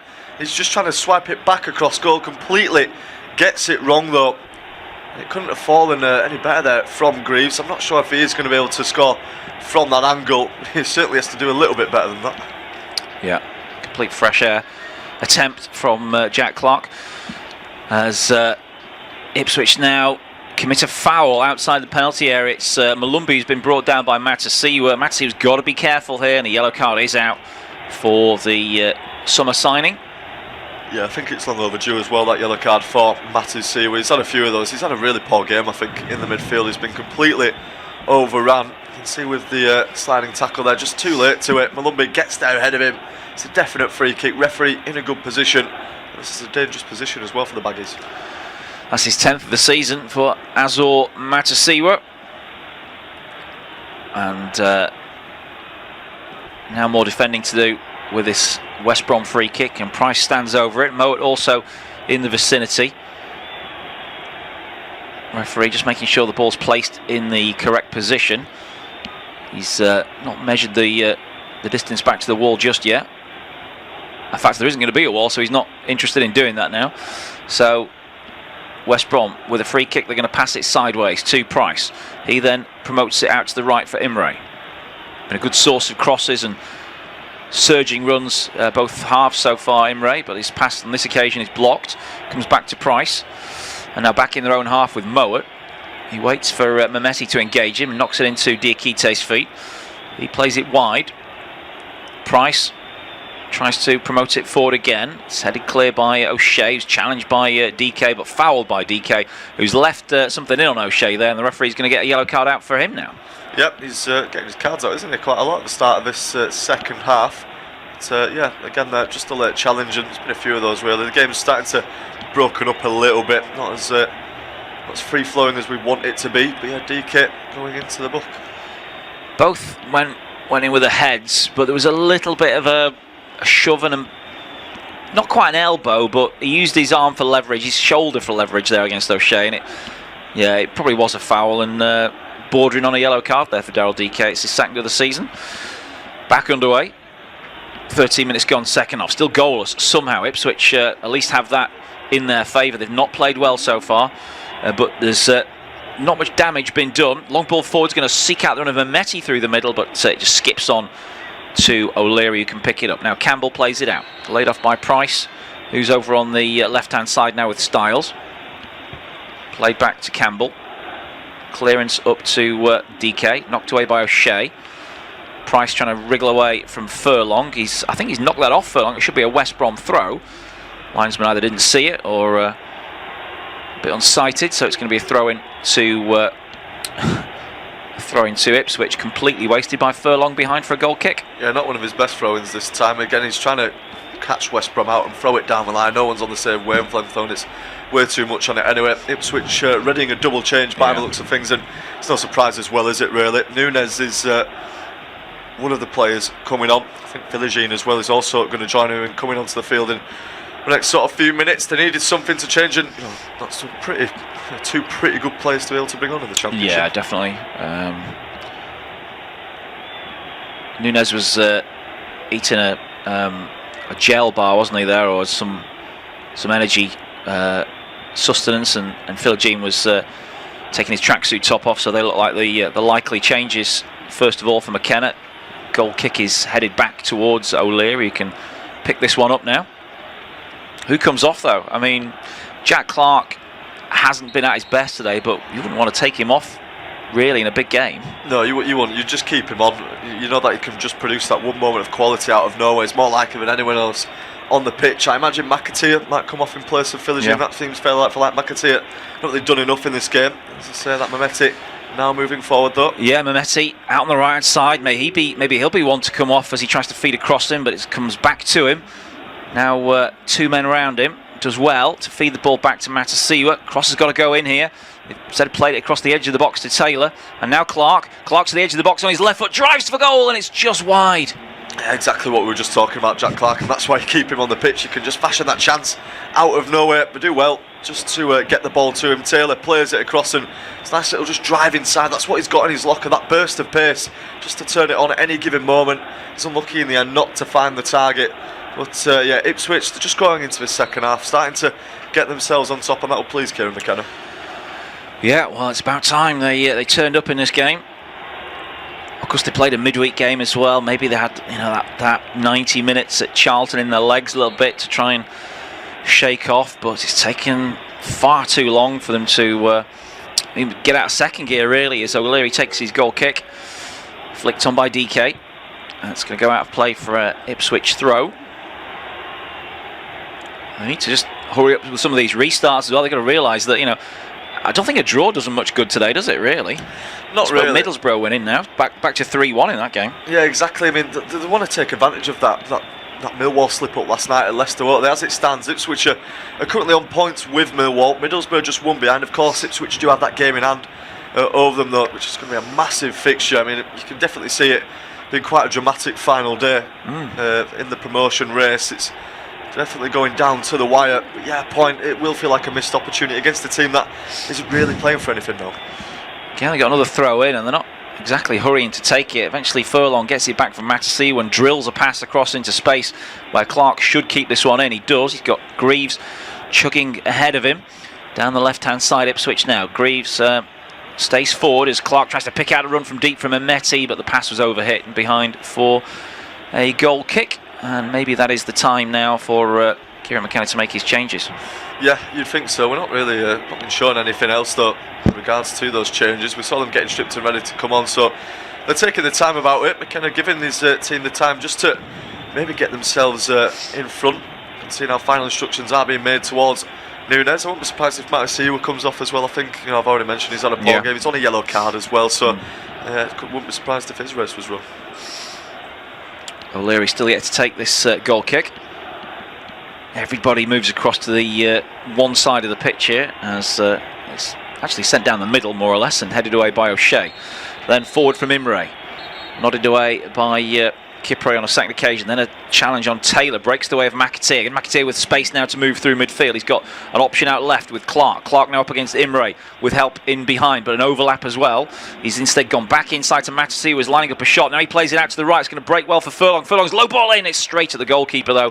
When perhaps he should have been crossing, he shot it straight at O'Leary. Yeah, he does. He just gets taken a little bit wider than he wants to be in that position. It's a bit of a heavy pass out to him. He does well with the actual shot he takes, gets the goalkeeper down, but here come West Brom. Yeah, Furlong was out of position and West Brom attacked that area, but Matasiwa did fill in well. In the end though, they've got a corner as O'Shea nods it behind. Fulham have got a second goal in the Premier League now. That's looking like the point's going to stay in West London there against Aston Villa. Yeah, Sessingham with his brace as well. Really? So, a fantastic afternoon. And Villa hate him then. Yeah, he's been the scourge of them, hasn't he? Yeah, great word. Morrison's making some gestures from the sideline there to try and attract somebody's attention. Maybe they've got something else lined up for this corner. Maybe a training ground move. He wants to get somebody in the right position before they deliver it. Ipswich are going to delay those substitutes until after this corner's taken. Price sends it in right-footed towards the back post, and he's overhit every single blue and white shirt there, and behind it goes for a goal kick. Yeah, almost a touch on it at the end. Walton is complaining to the linesman about something. He thinks there's a foul that's gone on in the box there. We've just been shown a replay meanwhile of that chance, and it's quite fortuitously that it reaches Furlong in the end. He's not even aiming for it, is Matisse. He wants to find Mehmeti instead, and it just runs all the way through for Furlong, who isn't tracked, and it's his shot on target. It might be one of the first saves that Max O'Leary's really had to make. Yeah, by the way, Fulham's second goal has been cancelled. VAR has got involved there as we see this double change now for Ipswich, and it is Anis Mehmeti who is going to be replaced, and Jack Clark is the other one. We're both surprised. That is really surprising. I thought he was going to keep Clark, maybe bring one of them off, but I don't think he was going to bring both Mehmeti and Clark off. That's a surprising one from McKenna. Clearly thinks that they're not doing enough, and yeah, as we say, two great players that can come on and maybe change the game for Ipswich.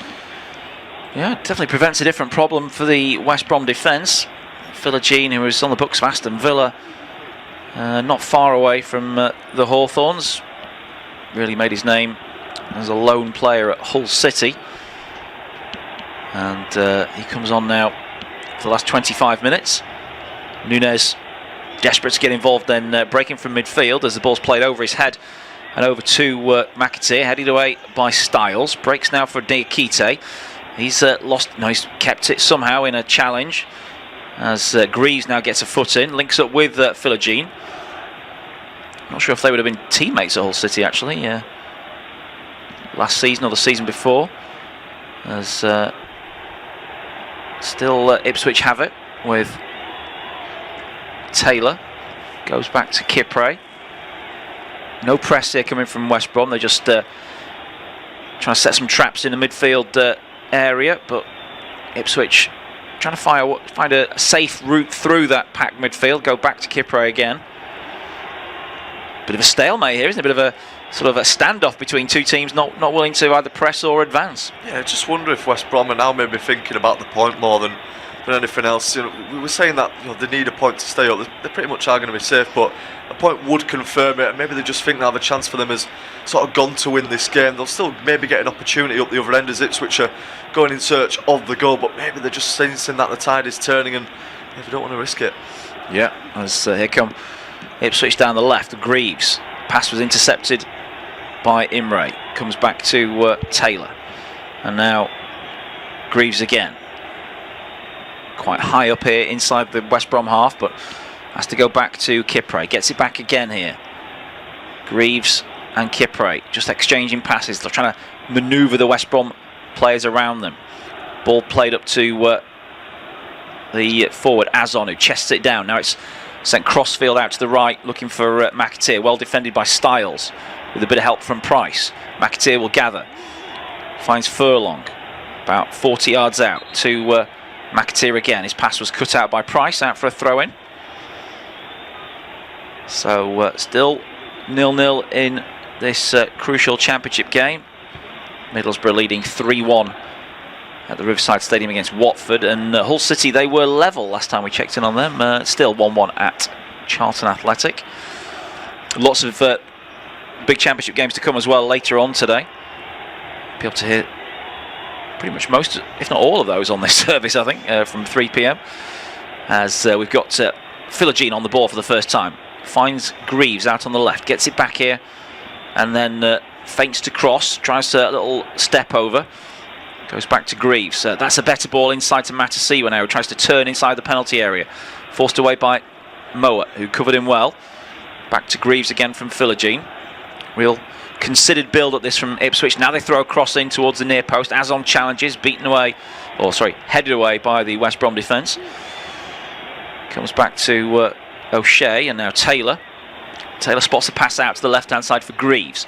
Greaves now drives an early ball in. It's come off the body of Ermray and behind for an Ipswich corner. Yeah, patient build-up really, wasn't it, from Ipswich? Didn't really seem like they were going anywhere for a long time there. Eventually did get up the pitch. Matasiwa in an advanced position.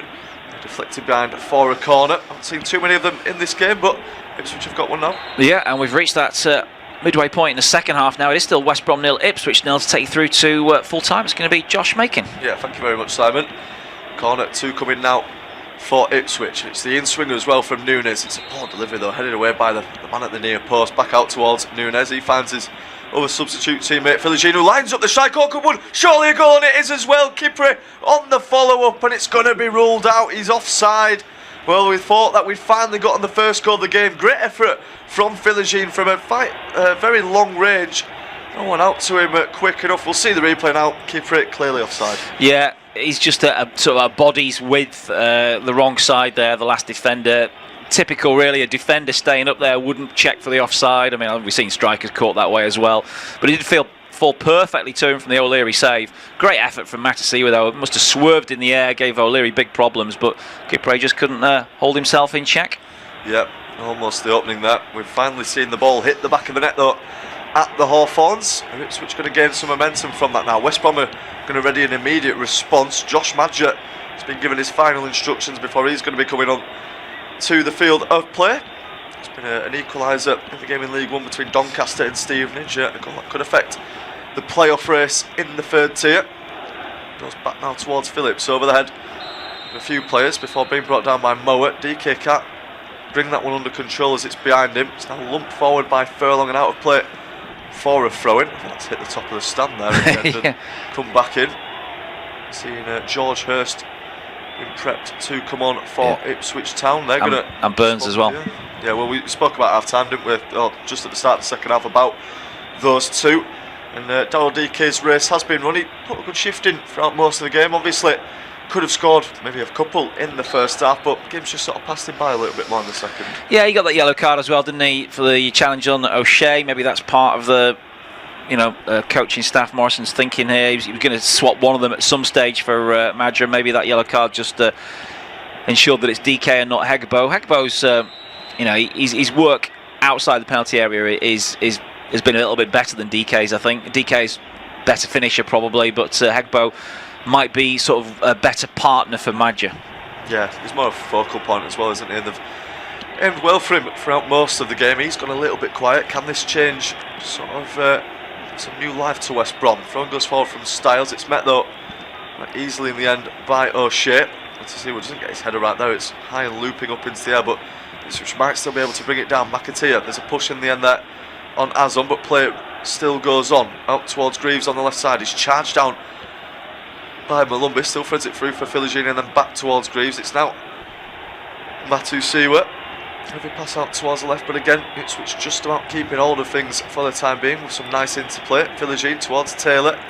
Greaves carries his run going forward as Ipswich look to move up the pitch slowly. Philogene gets round his man. Can he get round another? He's poked it through nicely for Greaves. Back towards Philogene now, just about keeps it in by the touchline, up towards the edge of the box as well now. Philogene going around the outside, there's too many men in the way of him though. This should be shielded out by Imre. Doesn't manage it in the end, he instead backheels it through numerous players. Azon has gone through his man a little bit there. He's committed the foul and must be a little bit frustrated as well, Azon. I don't think we've barely mentioned his name in the second half. No, yeah, he's been a bit of a just an anonymous player in the game, hasn't he? And yeah, maybe he'll get replaced now with Hurst coming on. Natural change, isn't it, as well, those two being swapped. Being played in the centre of the pitch, so really at the moment for the majority. And McKenna not going to make those double changes just yet. They'll come after this free kick which O'Leary is going to send long down the field. It's up towards Madger, but it's easily headed away by Matu Siwa. Down again by West Brom. Possession exchanging hands a few times before West Brom finally have it down the right. It's a great sliding tackle from Greaves, who just prevents Malumbi from getting away down the right channel.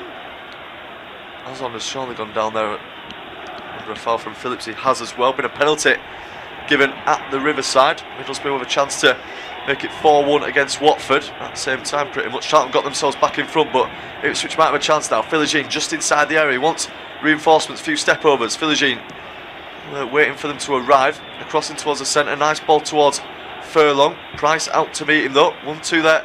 Played by McAteer, and now for once Nunes. All the way back, that's a poor pass. He's trying to find Matu Siwa.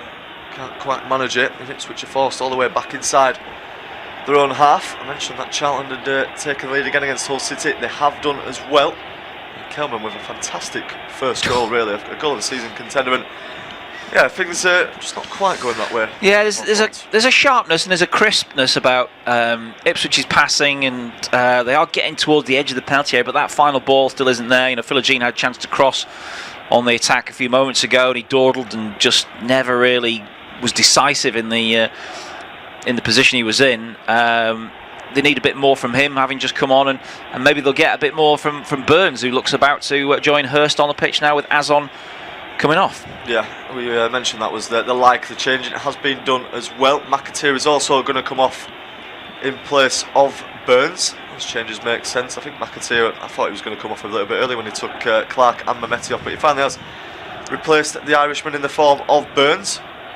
Can this work for Ipswich? We're about to enter the final 15 minutes of this game at the Hawthorns. It's still goalless between West Brom and Ipswich. Middlesbrough have converted that penalty I was talking about just a few moments ago. It's Tommy Conway who's made it 4-1. Thanks to the goals scored by Whittaker and Strelick. Whittaker with a brace in that one. A fantastic free kick as well, that the first goal was. Some real standout goals in the Championship this afternoon so far. It's of course inevitable that we haven't got a goal so far. That could change now. That's a great ball towards the near post for West Brom, and Walton comes out to meet it. Hegebo was lurking in behind, just in between the two defenders. It's good goalkeeping there from Walton just to step across. First involvement now for Burns, and he's done well just to link up with Nunes. Diakite gets himself in the front of it though in the end, and Burns is forced to foul him. West Brom taking the free kick quickly though.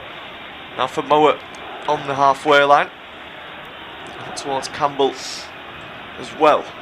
Goes long this time, looking for the run of one of his strikers. None of them are going to be able to get on the end of that though. I've just seen Charlton's second goal, and again it's another fantastic effort from them. It's Fevrier this time, the former Stockport man, who's got it for them.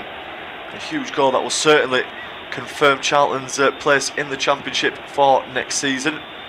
As it stands, Oxford being relegated, West Brom in a 20th position, still waiting on that points deduction though maybe to take effect. Hurst, he's been fouled this time after a push in the back. Ipswich are going to get themselves a free kick well within their own defensive third, again taken quickly as Ipswich look to try and ramp things up in the West Midlands. Cross now towards Taylor, being charged down by Madge, but he still finds it out towards Furlong. Again down the right sided pass, but it's just not quite coming off for them. There's a foul there surely by Campbell, who's gone an awful long way out to try and keep hold of that for them. Nice ball in the centre, there's space for Taylor to drive into as well. He finds it through for Nunes. Can they get a proper attack going now, Ipswich? It's moved up towards Burns. Right footed cross is going to come in. It's a dangerous one as well. They've not dealt with it for the time being. Clearance out towards Furlong. Now finds Burns as Ipswich look to come forward on the second phase of the attack. He's done poorly there as Burns. He's just missed his kick and Styles has nipped it off him. Good play as well from Madger to get around his man in the form of Burns. Absolutely no support whatsoever though, and forced back towards Price, and that was a dangerous cross in there. Yeah, it was sort of crossed in and it sort of just dipped in front of the West Brom defender who wasn't able to get a good clearance on it. He just thought he hadn't, there was a chance there maybe for a follow-up, but they scrambled it away. But yeah, this Ipswich probably finishing slightly the stronger of the two at the moment. Yeah, it's just come too late from them, hasn't it? They've been second best for a lot of the game, though West Brom haven't really offered anything in the last 5-10 minutes of the game. It's been all Ipswich without really threatening. Max O'Leary in goal. Malumbi back towards Diakite, who has managed to stay on the pitch despite that earlier injury in the first half. Now Malumbi back again for Diakite as West Brom opt to change, opt to just retain possession, I should say, rather than be too adventurous with it. Campbell again going forward, moves it out towards Styles. Now up against Burns, few step overs, goes inside of the substitute. Back towards Diakite again. West Brom to play again, not really going anywhere for the time being, and Campbell almost caught out, and he has been as well. Burns slips over but still might get there. Campbell too strong for him in the end, although he's not. He's actually fouled his man in the form of Burns, and not a great few moments there for him. Yeah, that's the right call as well. I think Campbell's trying to use his body to stop Burns from getting the ball. He's not playing the ball. He's trying to play the man really before the ball, and quite correct decision there to give the foul and the yellow card, because it was a very promising counter-attack that for Ipswich on Campbell's mistake. Yeah, would have definitely all been on in there if Ipswich managed to take the lead as a result of it. For him though, it's just going to be the free kick. We'll see if they can do anything with it, but the American picks up his seventh yellow card of the season. Joins Darryl Dike as the other West Brom player to be booked so far in this game. He's of course off the pitch though now. It's going to be another change actually for West Brom just before this free kick. Carlan Grant being readied to come on for the final 10 minutes of this one, and I mentioned about Ipswich's options off the bench. West Brom have definitely got some good ones for themselves. We've already seen Magic come on. We're now going to see Grant come on for Alex Mower. Yeah, it's a real attacking move. I know Grant can play deeper than the striker's role.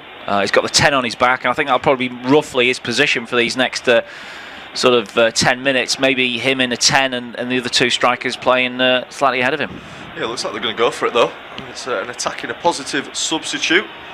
Don's already promoted. Lots of things are now 3-0 up against Tranmere in League 2. Grimsby are 4-0 up against Swindon as well in their game.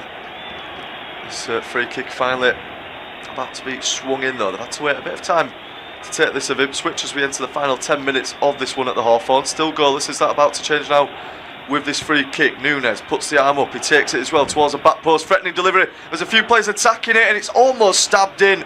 It's put wide in the end for a corner. It's O'Shea who was in there, the captain.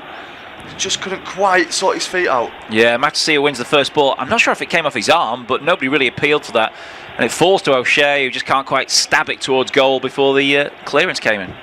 Corner to come in though as a result of it. They've got the likes of Greaves, O'Shea all up there as well, ready to attack this ball. Is it a good delivery though from Nunez? It's the outswinger from the former Norwich man in towards the centre. O'Shea gets up there, so does Phillips, who wins the second header. Back in as well by Taylor, and there was Hurst at the far post. That might have been his first touch since coming on a few minutes ago. Ball came at him again at quite some pace, just couldn't quite direct it goalward.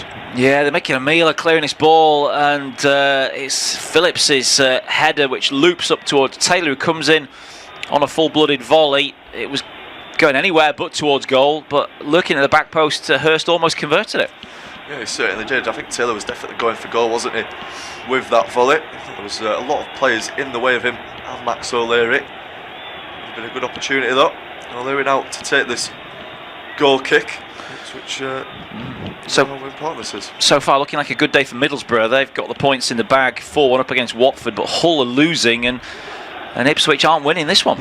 Yeah, they're not so far. And Middlesbrough just asking the question. I mean, they'll all be checking the phones constantly, I think, at the Riverside, looking to see what happens as a result of this game. That Easter weekend though does look like it's going to be pivotal for Middlesbrough. Of course, lost to Millwall, lost to Portsmouth. Bad results.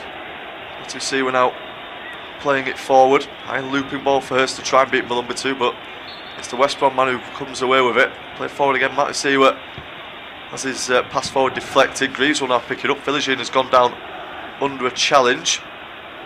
It's going all the way back towards the goalkeeper again, Walton, who's been a bit more quieter as the game has gone on. I've seen the stats for the last 15 minutes. West Brom haven't even had a shot really. It's in all Ipswich, 4 attempts for the Tractor Boys, but crucially no goals. Furlong just before the halfway line plays it down the line for Burns. Now links up with Nunes, shown the other way though by Carlan Grant, who's awaiting his first touch since being brought on by James Morrison. That's a poor pass again there from Kipre, just about gets away with it though. Madger gets a touch on it. He's now back towards the goalkeeper inside his own penalty area.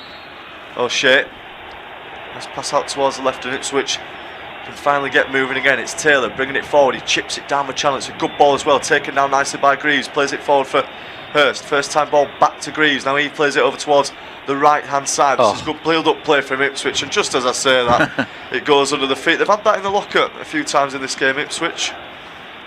Yeah, he didn't read the bounce. Burns got himself in an awkward position. I mean, if he manages to control that, he's got a great, he's got time to weigh up a good cross into a penalty area where there are red shirts, quite a few of them to target, but he didn't get the ball under control. No, he certainly didn't. West Brom have got themselves a throw, and it's Styles to send this one down the line. It's met by O'Shea though, no one marking him. It's a good header down the line as well for us to try and chase on to. Styles will beat him to it as he just about kept that winning play. He hasn't. He's given away a corner rather needlessly there as well from the Hungarian. It's going to be a a corner for the Tractor Boys. We've seen them have a chance in the second phase of it a few moments ago. Maybe a short corner coming up here. Furlong has just been passed a message. He's going across to tell that message now to Nunes. So this is, maybe it's not going to be a short corner. Maybe it's just a different type of corner that O'Shea has asked for, because he's definitely made that call. And Furlong is just the message carrier. Yeah, certainly is. He's back in the penalty area now. Is Furlong as Nunes sends it towards the near post, out towards Philogene. Ball touch behind him that might just ruin this attack really. He has to play it back towards Matu Siwa. Not sure what they were going from the corner, but I'm not sure that was the intended target either. Kipre in a battle there with Price, which he's won. He's got himself a corner. It's going to be on the far side this time for Ipswich Town. Yeah, maybe they can try that same corner again, because it clearly didn't work last time. But yeah, the delivery from Nunes was just too low towards the near post, and it was knocked away. And then Philogene, that awful control on the edge of the box, lost all the momentum in the attack. But somehow they managed to get it back, and Kipre's won another corner. Certainly has. Into the final 5 minutes at the Hawthorns. Ball comes in from Nunes. It's a good delivery as well. It's on the goalkeeper O'Leary with the punch out. Philogene hits it on the edge of the area. It's set up nicely for him, being laid off by Taylor, and the former Aston Villa man just cannot keep his effort down. Never looked confident, did he, as he was dropping to him? His body shape was all wrong. There was pressure as well coming from a couple of West Brom defenders who were desperate to close that down. I mean, the hustle that West Brom are showing to try and win this point to secure their place in the Championship is, it's been sadly lacking at times this season, but they are all in at trying to win this point, aren't they? You can see that from that defensive effort there. Yeah, showing a lot of fight right at the end of this one at the Hawthorns. Ipswich starting to step onto them a little bit more though, getting a little bit desperate as they know how much is on the line with this result. O'Leary sends it forward. It's almost headed by Hegbo. It's actually going to be O'Shea who beats him to it. Styles now down the left side, high and looping, brought down nicely though by Matisiwa, out towards Furlong, down the line again for Burns, heavy pass, but he brings it down nicely, does the Welshman. That's Styles taking the final touch with that tackle. I believe he has, so it's going to be throwing for Ipswich Town. Furlong doesn't look in a rush to take it, despite this only being 0-0. And he does go across for it, weighing up the options. No one really moving though ahead of him at the moment. No. It's all a bit standstill. As Furlong sends it forward in search of Hurst, who's in a battle with Campbell. She almost wins. It's great stuff though from the American, who just loops it over him in the end. Risky pass which Grant just about keeps in play. Campbell now going forward, won't be putting his head in a dangerous position, but Ipswich have come away with it. Taylor moving forward again, but again rooms into a wall of West Brom players. Ipswich have got it back though. It's on the edge of the box now with Hurst. Move towards Greaves and now out for Philogene. Overlapping run being made by Greaves, who gets onto the end of it, back across goal. It's over everyone's head in the end, though. This might go all the way through and out for a throw-in for West Brom. It does, and yeah, had a good start to this game, didn't he? Jacob Greaves, a few dangerous crosses in, but West Brom just got to grips with him ever since. Yeah, he's not been the same factor, has he, really, in the second half? I certainly think Imre has kind of run that whole side of the pitch, hasn't he? You know, he's been very good defensively, not let anybody get past him. You know, whether it's been Clark or the substitute Philogene and Greaves, although he was getting some joy early on, he's been pushed back by Imre's surging runs, and yeah, I think he's one of the standout candidates for man of the match for me. Yeah, going to be a change now though for West Brom. Tamer Bannett is going to replace Anne Hegebo. A decent effort again as Hegebo in this game, but they've not been able to find him quite consistently throughout the second half, and now one for Bannett. Yeah, just like you know, changing emphasis up front again. They've tried a few things, haven't they, in the second half with different like formations and different personnel there, but yeah, apart from maybe the first 10 minutes, 15 minutes of the half, they've got a little bit quiet, haven't they, West Brom? Yeah, they certainly have. I mean, I mentioned it, that I thought they were probably thinking about the point quite some time ago and maybe just happy to settle for it. They don't need anything more. Of course, they'd want to treat their fans on the final home game of the season. As you can tell as well, that O'Leary's just taking his time now with this goal kick. He's been ordered to move to the other side of the box as well. Just professional, isn't it? You know, if they were to toss away a point from here, they'd be regretting it for, well, at least the next week, if not the whole summer, if things go badly wrong for them. Ipswich as well, I mean, they're at the point now where they know a point is you know, it's probably a good point in the sense of the way the game's gone, and it keeps them in control of second place with that game in hand they've got. Yeah, it certainly does. It favours them, of course. That point that Millwall could only get last night against Leicester really has helped them out and just taken that pressure off them, I think, for this game. Greaves, long throwing again now down the left channel as we enter the final minute of normal time at the Hawthorns. Don't anticipate too much time being added on. There's been no injuries in this second half or any goals, just been the substitutes. Looped high for Burns now. Styles gets around the back and beats him to it though. His ball forward cut out there by Matasiwa. And Shea, bit of a battle with himself to decide which way he wants to go. Eventually goes back towards Walton, sending it long. Is that a chance now for Hurst to run onto after Campbell's header? It's not. Styles is there to mop it up. Fernell goes over the back there of his man before a foul is given. In fact, it's not a foul, it's going to be an offside. And the linesman over on that far touchline. O'Shea taking it quickly, finds Kipre. Now on for Taylor. He's been busy for a lot of this game, buzzing around in the centre of the park. Now again on for Furlong down this right side. Not much urgency at the moment from Ipswich to go and attack. Phillips coming across there nicely to send it one out of play. I imagine this is going to be a good chance to get it straight into the box. 5 minutes have been added on by the fourth official. I think Ipswich are happy with the point as well at this point. Furlong just sort of gave the ball straight back to the ball boy there as he received it from him. He's finally ready though to take this throw in, just ordering his players around. Ipswich nearly there for the point. Furlong launches it into the area. It's headed away by Phillips, brought down. That's a terrible pass though out of his own defence. It just about finds Price. Philogene slips on it. Again, there's an offside given against Karlan Grant, and Ipswich have taken it quickly as well, looking to catch the onside out. It's Philogene moving down the left side. West Brom just about getting players back though to maybe deal with it. It's Furlong on the ball, out towards Nunes. Heavy pass but still finds the intended target. Furlong into the centre now for O'Shea. On with Greaves as well. 1 minute played of the 5 that's being added on. Not really looking likely that we're going to get a winner in this one. Philogene just moving back towards his own goal before sending it long. Wants the run to be made and just sort of coming to a standstill at the end of this game. O'Leary nearly lets it go behind for a corner eventually, but just about recovers it. And it just doesn't have the feel of any late drama. No, fear factor's taken over, hasn't it now? The fear of losing the point is overwhelmingly, you know, sort of more than what they think is worth going for the extra 2 points here. So we're at a bit of a stalemate, standstill, whatever you want to call it, but both teams happy to settle for this and not really want to take too many risks. See if that changes down the final few moments. Greaves is playing with a sliding tackle there. It's going to be a throw-in for the Baggies. Over on that far side again.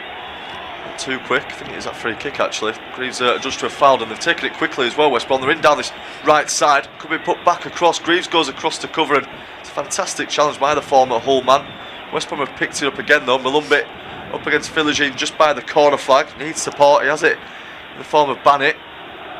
Malumbi in a real battle there with Philogene. Nunes has come across to make the challenge, but West Brom keep hold of it. That's going to be a goal kick as well. I thought for a moment it'd come off the Ipswich man, but behind for a goal kick. Yeah, difficult decision to make that. There's lots of bodies close by the linesman, and he went with a safe option and gave the goal kick rather than the corner. Late goal for Middlesbrough. They're now 5 on up over Watford, so goal difference might come into it a little bit. That takes them 1 goal better off than Southampton in the playoff positions. That 5th. Yeah, it does. Marginal gains, isn't it, there for Middlesbrough. They're 5 goals off of Ipswich. They're 12 better than Millwall, so they don't need to worry about the South London side on that front. Got themselves a throw-in on out of Ipswich Town, which Furlong is going to take. He's going to move backwards a little bit though and just wait for options to present themselves. 2 minutes left of the 5 that were added on by Matt Donoghue, the referee. Kipret moving it over towards Styles and now back towards the goalkeeper. Good thing for Middlesbrough as well to think about is if they are going to be in the playoffs, you want to be going into it with a bit of momentum. A 5-1 win in your last home game is certainly going to get your fans up for it. It's now Imre though. A bit of defensive work to do. Plays it forward for O'Shea to charge onto. West Brom sent it back to where it came from though. There's a loose touch by Greaves who's hauled his man down. Surely a yellow card coming for Ipswich's number 24, and I don't think he can have any complaints. Yeah, it was a bit of a tired foul, got himself wrong side, and Tamabani, he's going nowhere there. I mean, it's no real need to drag him down that. Just a little bit tired, a little bit lazy from Jacob Greaves. 4th yellow card of the season as well. I don't think he'll mind that one. West Brom fans, well, they're up to their feet at the moment and just applauding their players. They know that the job is pretty much nearly done. They are going to be playing Championship football next season. Almost a corner given away though there. And Walton dragged down by Josh Madra. I wouldn't be surprised if he does pick up a yellow card. He doesn't. Referee just allows them to get on with it. Well into the final minute though of stoppage time. Greaves with a long ball forward, looking for Nunes, who gets up against it. Loses out though to Campbell. Sent forward now by Phillips. Again down the right side. Out for a throw-in, which Greaves is going to go across to take. I think West Brom fans pretty much know that they're home and hosed at this point, don't they? Charlton still 2-1 up against Hull City in their game. And it's a bad result for the Tigers. Now with Kipre. Final few moments of this game now. Both sides have settled for a point long ago. O'Shea will send it forward though still. Long ball searching for Hurst. Gets high up in the air but doesn't win his header. It's sent forward. Matty Seward collecting it, and with that though the full-time whistle does blow at the Hawthorns. West Brom confirm their survival in the Championship. They've played out a stalemate with Ipswich Town. It's finished at the Hawthorns. West Brom 0, Ipswich 0.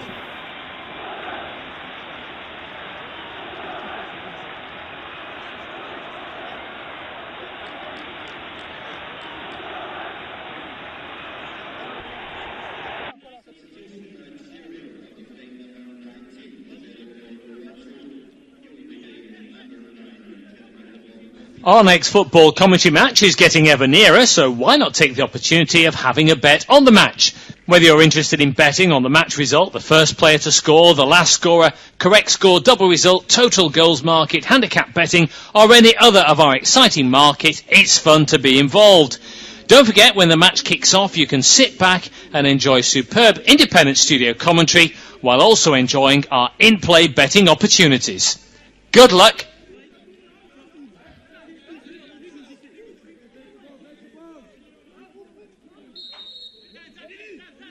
Our next football commentary match is getting ever nearer, so why not take the opportunity of having a bet on the match? Whether you're interested in betting on the match result, the first player to score, the last scorer, correct score, double result, total goals market, handicap betting, or any other of our exciting markets, it's fun to be involved. Don't forget, when the match kicks off, you can sit back and enjoy superb independent studio commentary while also enjoying our in-play betting opportunities. Good luck.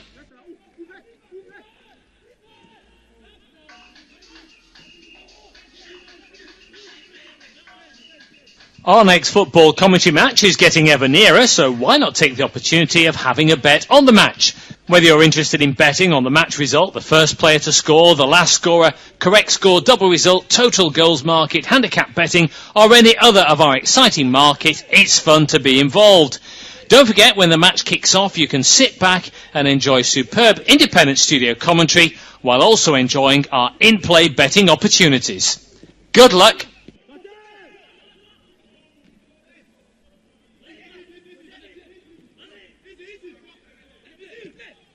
Our next football commentary match is getting ever nearer, so why not take the opportunity of having a bet on the match? Whether you're interested in betting on the match result, the first player to score, the last scorer, correct score, double result, total goals market, handicap betting, or any other of our exciting markets, it's fun to be involved. Don't forget, when the match kicks off, you can sit back and enjoy superb independent studio commentary while also enjoying our in-play betting opportunities. Good luck!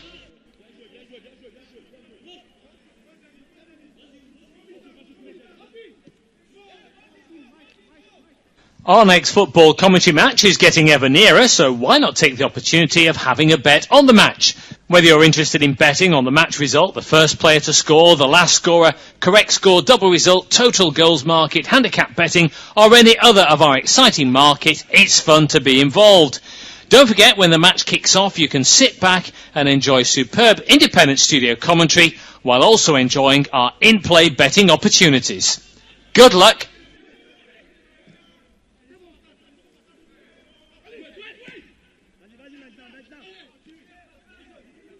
Our next football commentary match is getting ever nearer, so why not take the opportunity of having a bet on the match? Whether you're interested in betting on the match result, the first player to score, the last scorer, correct score, double result, total goals market, handicap betting, or any other of our exciting markets, it's fun to be involved.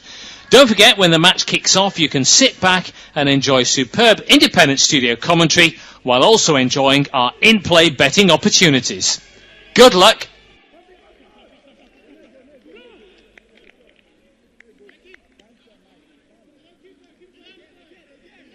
Our next football commentary match is getting ever nearer, so why not take the opportunity of having a bet on the match? Whether you're interested in betting on the match result, the first player to score, the last scorer, correct score, double result, total goals market, handicap betting, or any other of our exciting markets, it's fun to be involved. Don't forget, when the match kicks off, you can sit back and enjoy superb independent studio commentary while also enjoying our in-play betting opportunities. Good luck!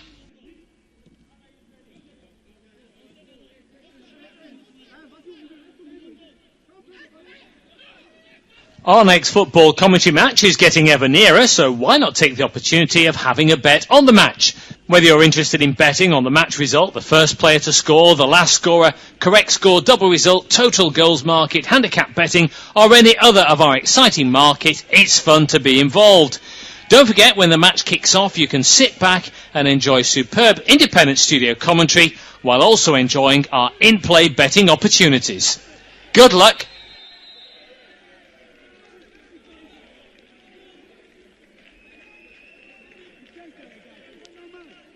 Our next football commentary match is getting ever nearer, so why not take the opportunity of having a bet on the match? Whether you're interested in betting on the match result, the first player to score, the last scorer, correct score, double result, total goals market, handicap betting, or any other of our exciting markets, it's fun to be involved. Don't forget, when the match kicks off, you can sit back and enjoy superb independent studio commentary while also enjoying our in-play betting opportunities. Good luck!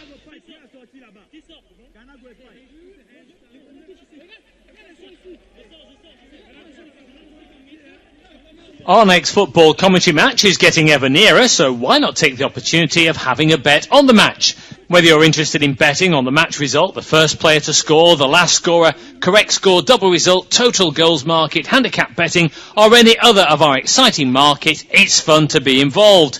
Don't forget, when the match kicks off, you can sit back and enjoy superb independent studio commentary while also enjoying our in-play betting opportunities. Good luck!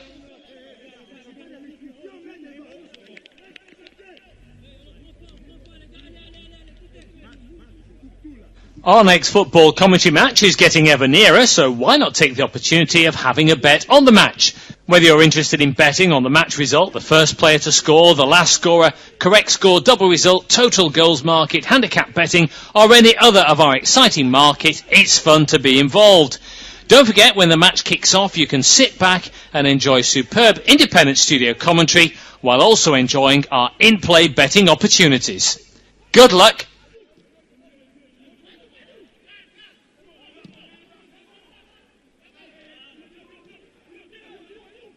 Our next football commentary match is getting ever nearer, so why not take the opportunity of having a bet on the match?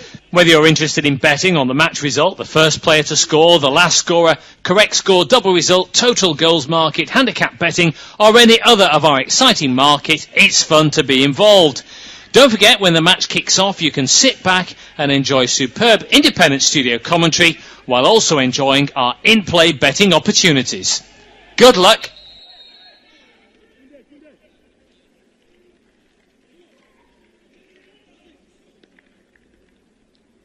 Our next football commentary match is getting ever nearer, so why not take the opportunity of having a bet on the match?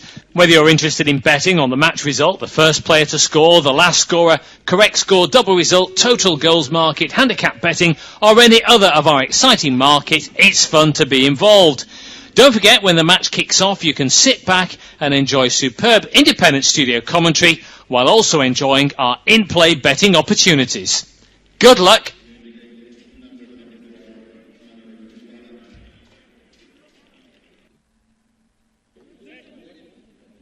Our next football commentary match is getting ever nearer, so why not take the opportunity of having a bet on the match? Whether you're interested in betting on the match result, the first player to score, the last scorer, correct score, double result, total goals market, handicap betting, or any other of our exciting markets, it's fun to be involved. Don't forget, when the match kicks off, you can sit back and enjoy superb independent studio commentary while also enjoying our in-play betting opportunities. Good luck!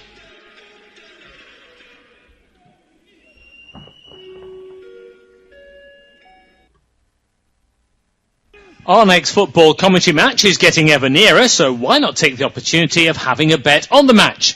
Whether you're interested in betting on the match result, the first player to score, the last scorer, correct score, double result, total goals market, handicap betting, or any other of our exciting markets, it's fun to be involved. Don't forget, when the match kicks off, you can sit back and enjoy superb independent studio commentary while also enjoying our in-play betting opportunities. Good luck!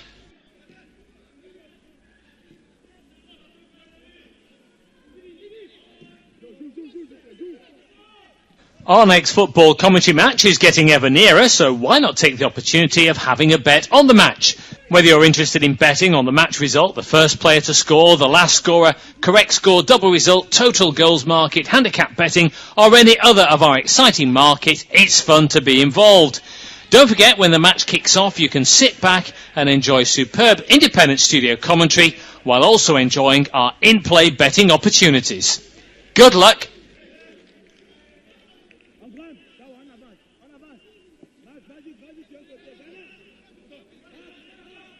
Our next football commentary match is getting ever nearer, so why not take the opportunity of having a bet on the match? Whether you're interested in betting on the match result, the first player to score, the last scorer, correct score, double result, total goals market, handicap betting, or any other of our exciting markets, it's fun to be involved.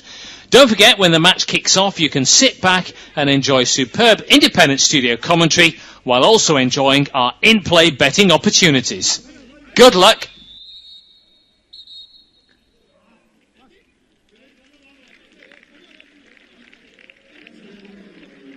Our next football commentary match is getting ever nearer, so why not take the opportunity of having a bet on the match? Whether you're interested in betting on the match result, the first player to score, the last scorer, correct score, double result, total goals market, handicap betting, or any other of our exciting markets, it's fun to be involved.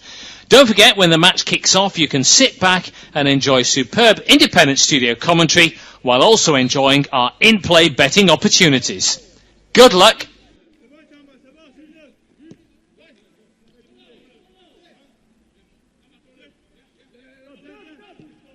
Our next football commentary match is getting ever nearer, so why not take the opportunity of having a bet on the match? Whether you're interested in betting on the match result, the first player to score, the last scorer, correct score, double result, total goals market, handicap betting, or any other of our exciting market, it's fun to be involved.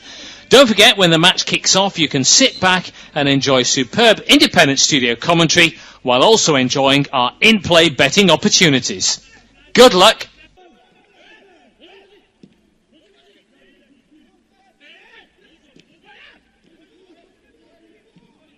Our next football commentary match is getting ever nearer, so why not take the opportunity of having a bet on the match? Whether you're interested in betting on the match result, the first player to score, the last scorer, correct score, double result, total goals market, handicap betting, or any other of our exciting market, it's fun to be involved. Don't forget, when the match kicks off, you can sit back and enjoy superb independent studio commentary while also enjoying our in-play betting opportunities. Good luck!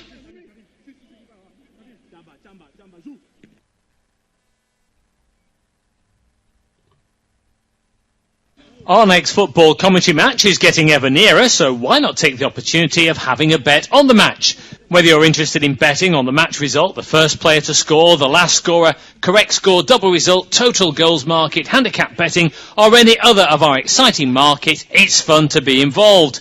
Don't forget, when the match kicks off, you can sit back and enjoy superb independent studio commentary while also enjoying our in-play betting opportunities. Good luck!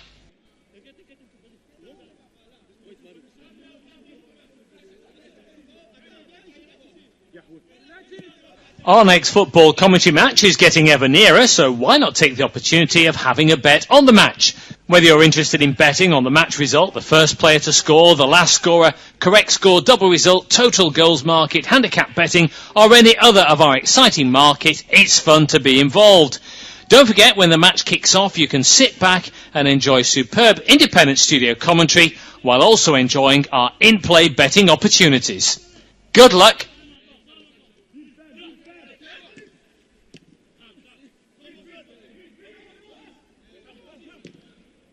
Our next football commentary match is getting ever nearer, so why not take the opportunity of having a bet on the match? Whether you're interested in betting on the match result, the first player to score, the last scorer, correct score, double result, total goals market, handicap betting, or any other of our exciting market, it's fun to be involved. Don't forget, when the match kicks off, you can sit back and enjoy superb independent studio commentary while also enjoying our in-play betting opportunities. Good luck!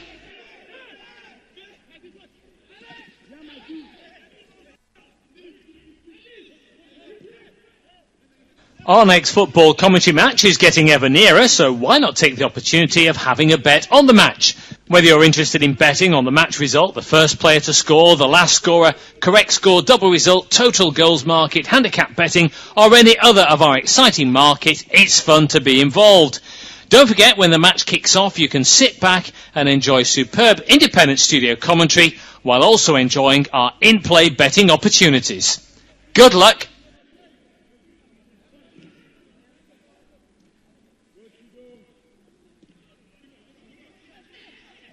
Our next football commentary match is getting ever nearer, so why not take the opportunity of having a bet on the match?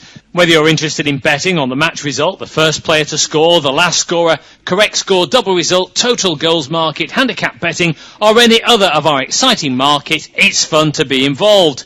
Don't forget, when the match kicks off, you can sit back and enjoy superb independent studio commentary while also enjoying our in-play betting opportunities. Good luck!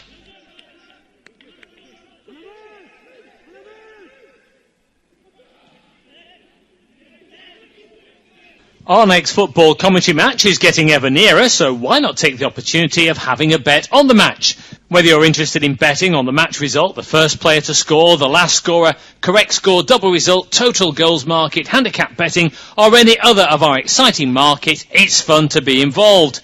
Don't forget, when the match kicks off, you can sit back and enjoy superb independent studio commentary while also enjoying our in-play betting opportunities. Good luck!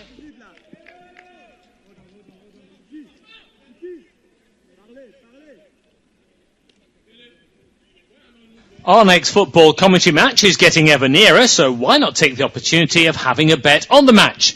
Whether you're interested in betting on the match result, the first player to score, the last scorer, correct score, double result, total goals market, handicap betting, or any other of our exciting market, it's fun to be involved. Don't forget, when the match kicks off, you can sit back and enjoy superb independent studio commentary while also enjoying our in-play betting opportunities. Good luck.